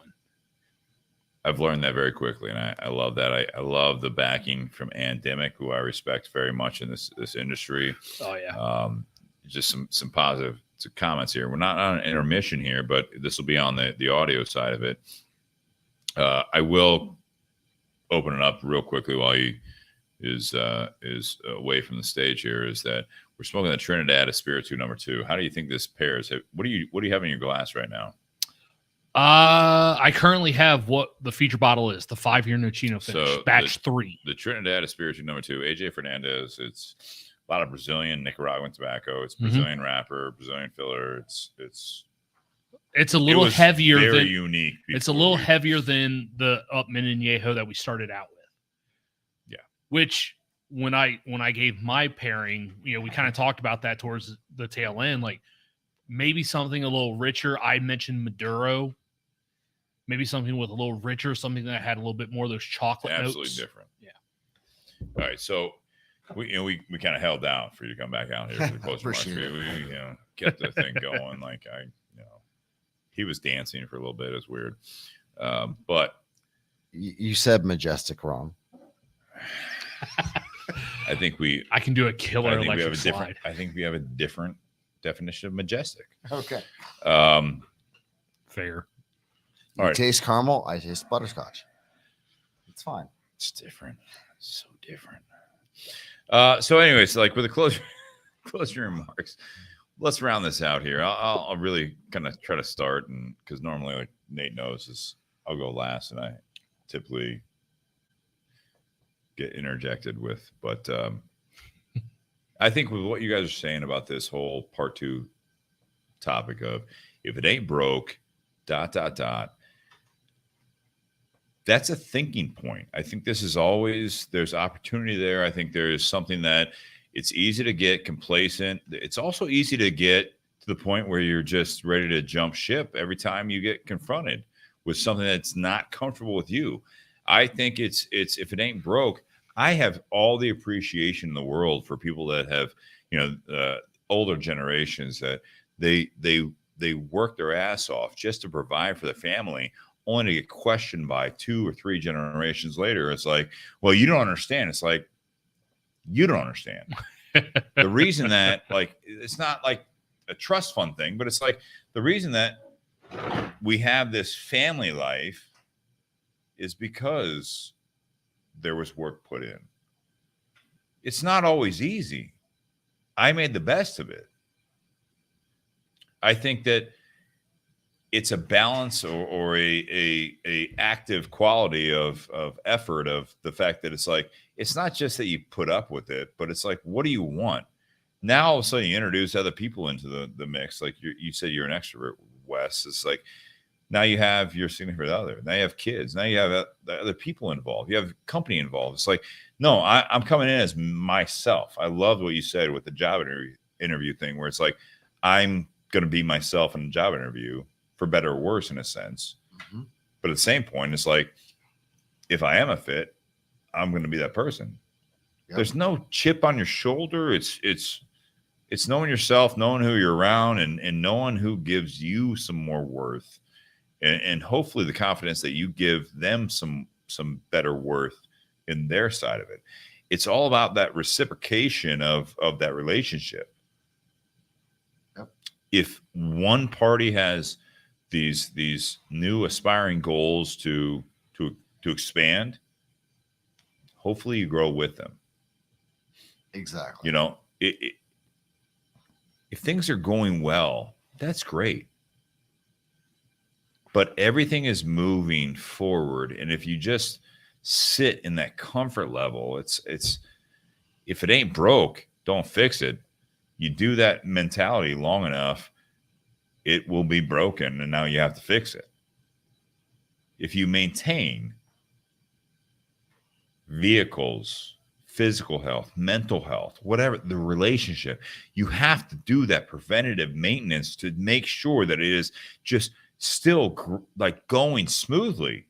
At the very least, you have to be able to maintain this, because if you don't put that effort in, and you don't like, well, it's good, but you should probably change your oil. Nah, it's going well. I'm not going to change my oil. It's like, it's only got 10,000 If you don't miles. change your oil, your engine's going to seize. That's your relationship. That's your job. That's your physical health. Yeah. I can eat Wendy's every day. I'm good. Yeah, you're good right now. But if you keep eating Wendy's want to sponsor this, I'm sorry, I'll take it back. But it's like fast food in general. Switch to Arby's. You can eat Arby's, whatever it is. God damn it. But if you keep doing that, it'll catch up to you. Nah, I'm good right now. You said my blood pressure's good. Well, 5 years from now, your blood pressure won't be good if you keep doing this. Eating Waffle House every other day. Waffle House great at 3 a.m. That's fine. But my point is that you know what I'm saying. Everyone knows what I'm saying. Is that you have to stay active. You have to do that, because if it ain't broke, don't fix it. That's great for the moment, but it'll be broken in the future if you keep doing what you're doing, because everything gets outdated, including ourselves, our relationships, our jobs. You get to that point where you're happy because of the effort you put into it, but it will not last. Nate, Wes? I'll go, so that way Wes can get a little bit more time to think about his closing remarks. So I can stop thinking about Waffle House. I know now. Great, now all of a sudden Where's the closest Waffle House? All of a sudden I'm craving some hash browns right now. That's fine. Smothered cat. Just give me the hash browns. I don't give a shit. Closing remarks. First off, to go back to Ann's question, about what are the flashing lights and stuff like that. When you over a period of time, and each person's going to have their different parameters. When you start having more bad days than good days, that's when things need to change. Yeah, that's the ratio that Ann talked about in her question. But it can't just be short-sighted. It can't just be like over the course of a week you had more bad days than good days, because that's short-sighted. If over the course of a quarter, half a year, a whole year, you realize, you know what, I'm having more bad days than good. That's that breaking point. That's because now that's more of a consistency thing. Like you could be going through something, your manager could be going through something, the company could be dealing with something, and that's going to cause some hectic times. All of a sudden, a deadline's approaching and people need to work a little bit more in order to hit the deadline. You're going to sit there and go, this week trying to hit this deadline, this absolutely sucks. This isn't for me. Sure. But that's not the day-to-day operation. When the day-to-day the normal has more bad than good, that's when the ratio gets out of whack. And that's when it may be time to change something. Yeah. And it doesn't necessarily mean you make a full change and jump ship. It could just be you need to make a change with your outlook, how you approach things, or what it is that you provide. If things aren't going well for the team, what is it that you can do to be able to make things a little bit easier for the team? And that may also then make things easier for you in the long run. You may have to pick up a little bit extra, but it may lead to things being a little bit easier on the team, which then makes things easier on you. As far as the direct title of the topic, if it ain't broke, we always said, we've heard that most of our lives probably, if it ain't broke, don't fix it.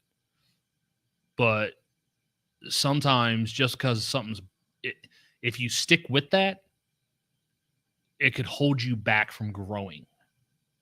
Like if you're if all you're doing is trying to maintain status quo, you may not be growing. Yeah. And if you're not growing, then what are you doing?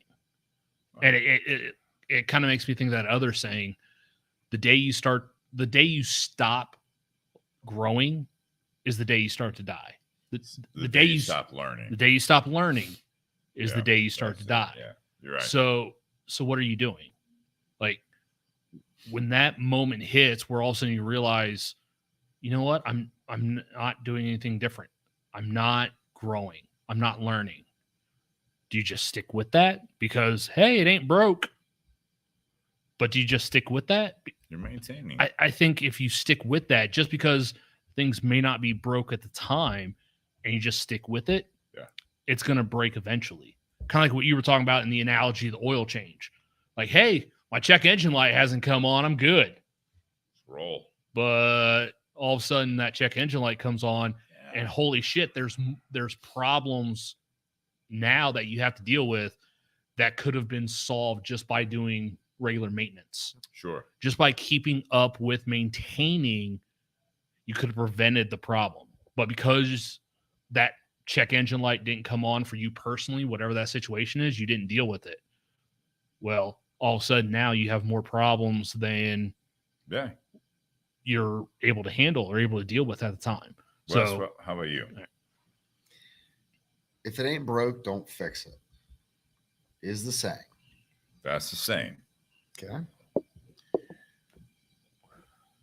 But. Always a but. Always a but. When you start to notice that it's breaking, you need to start fixing it so you don't have to go back and fix that situation again. Sure. Yeah, if it ain't broke, don't fix it. It's gonna break eventually. Or it's going to it doesn't have to break. It can show a problem. Sure. And you can maintain it. I like that. So, like, when it comes to relationships, never stop dating. Never stop dating. Never stop the lust. Never stop the trying. Never stop. You're with someone. You want to keep dating. I get it. Yeah. I mean, never quit putting your effort, your best foot forward. You want that person to like you. You want your significant other to lust over you. Yeah. If you're maintaining a status quo, they're not going to. Same thing with job. You get that job, you get that girl, you get that guy, you get everything. Like you get to that point, you stop putting the effort in and got you that point. That checkbox is meaningless. So when you are continuing to strive and lust and put everything you have into them and they're not reading it anymore, that's when you answer Ann's question. It's a sign.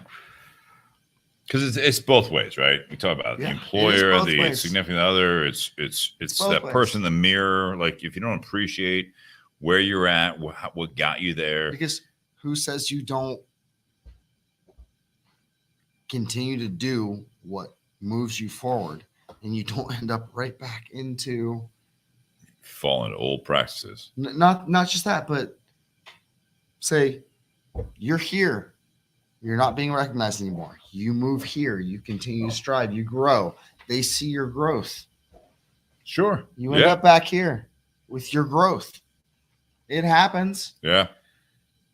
So you have to be in control to a point. You're maintaining the best aspect of what you need. Because ultimately, if you're not the best version of yourself, you're not the best version for anything else. Well, that's a bold statement. I think I agree with that. And we've talked about on the podcast before is that you got to know your own self-worth. And I think that's for your company, for your kids, for your significant other, for your friends, for your family. For yourself. If you're not the best version of yourself, you're not the best version for anything else in your life. Cheers to that. Happy Whiskey Wednesday, guys. Good. Great way to end this. Episode 248. Guys, happy Whiskey Wednesday.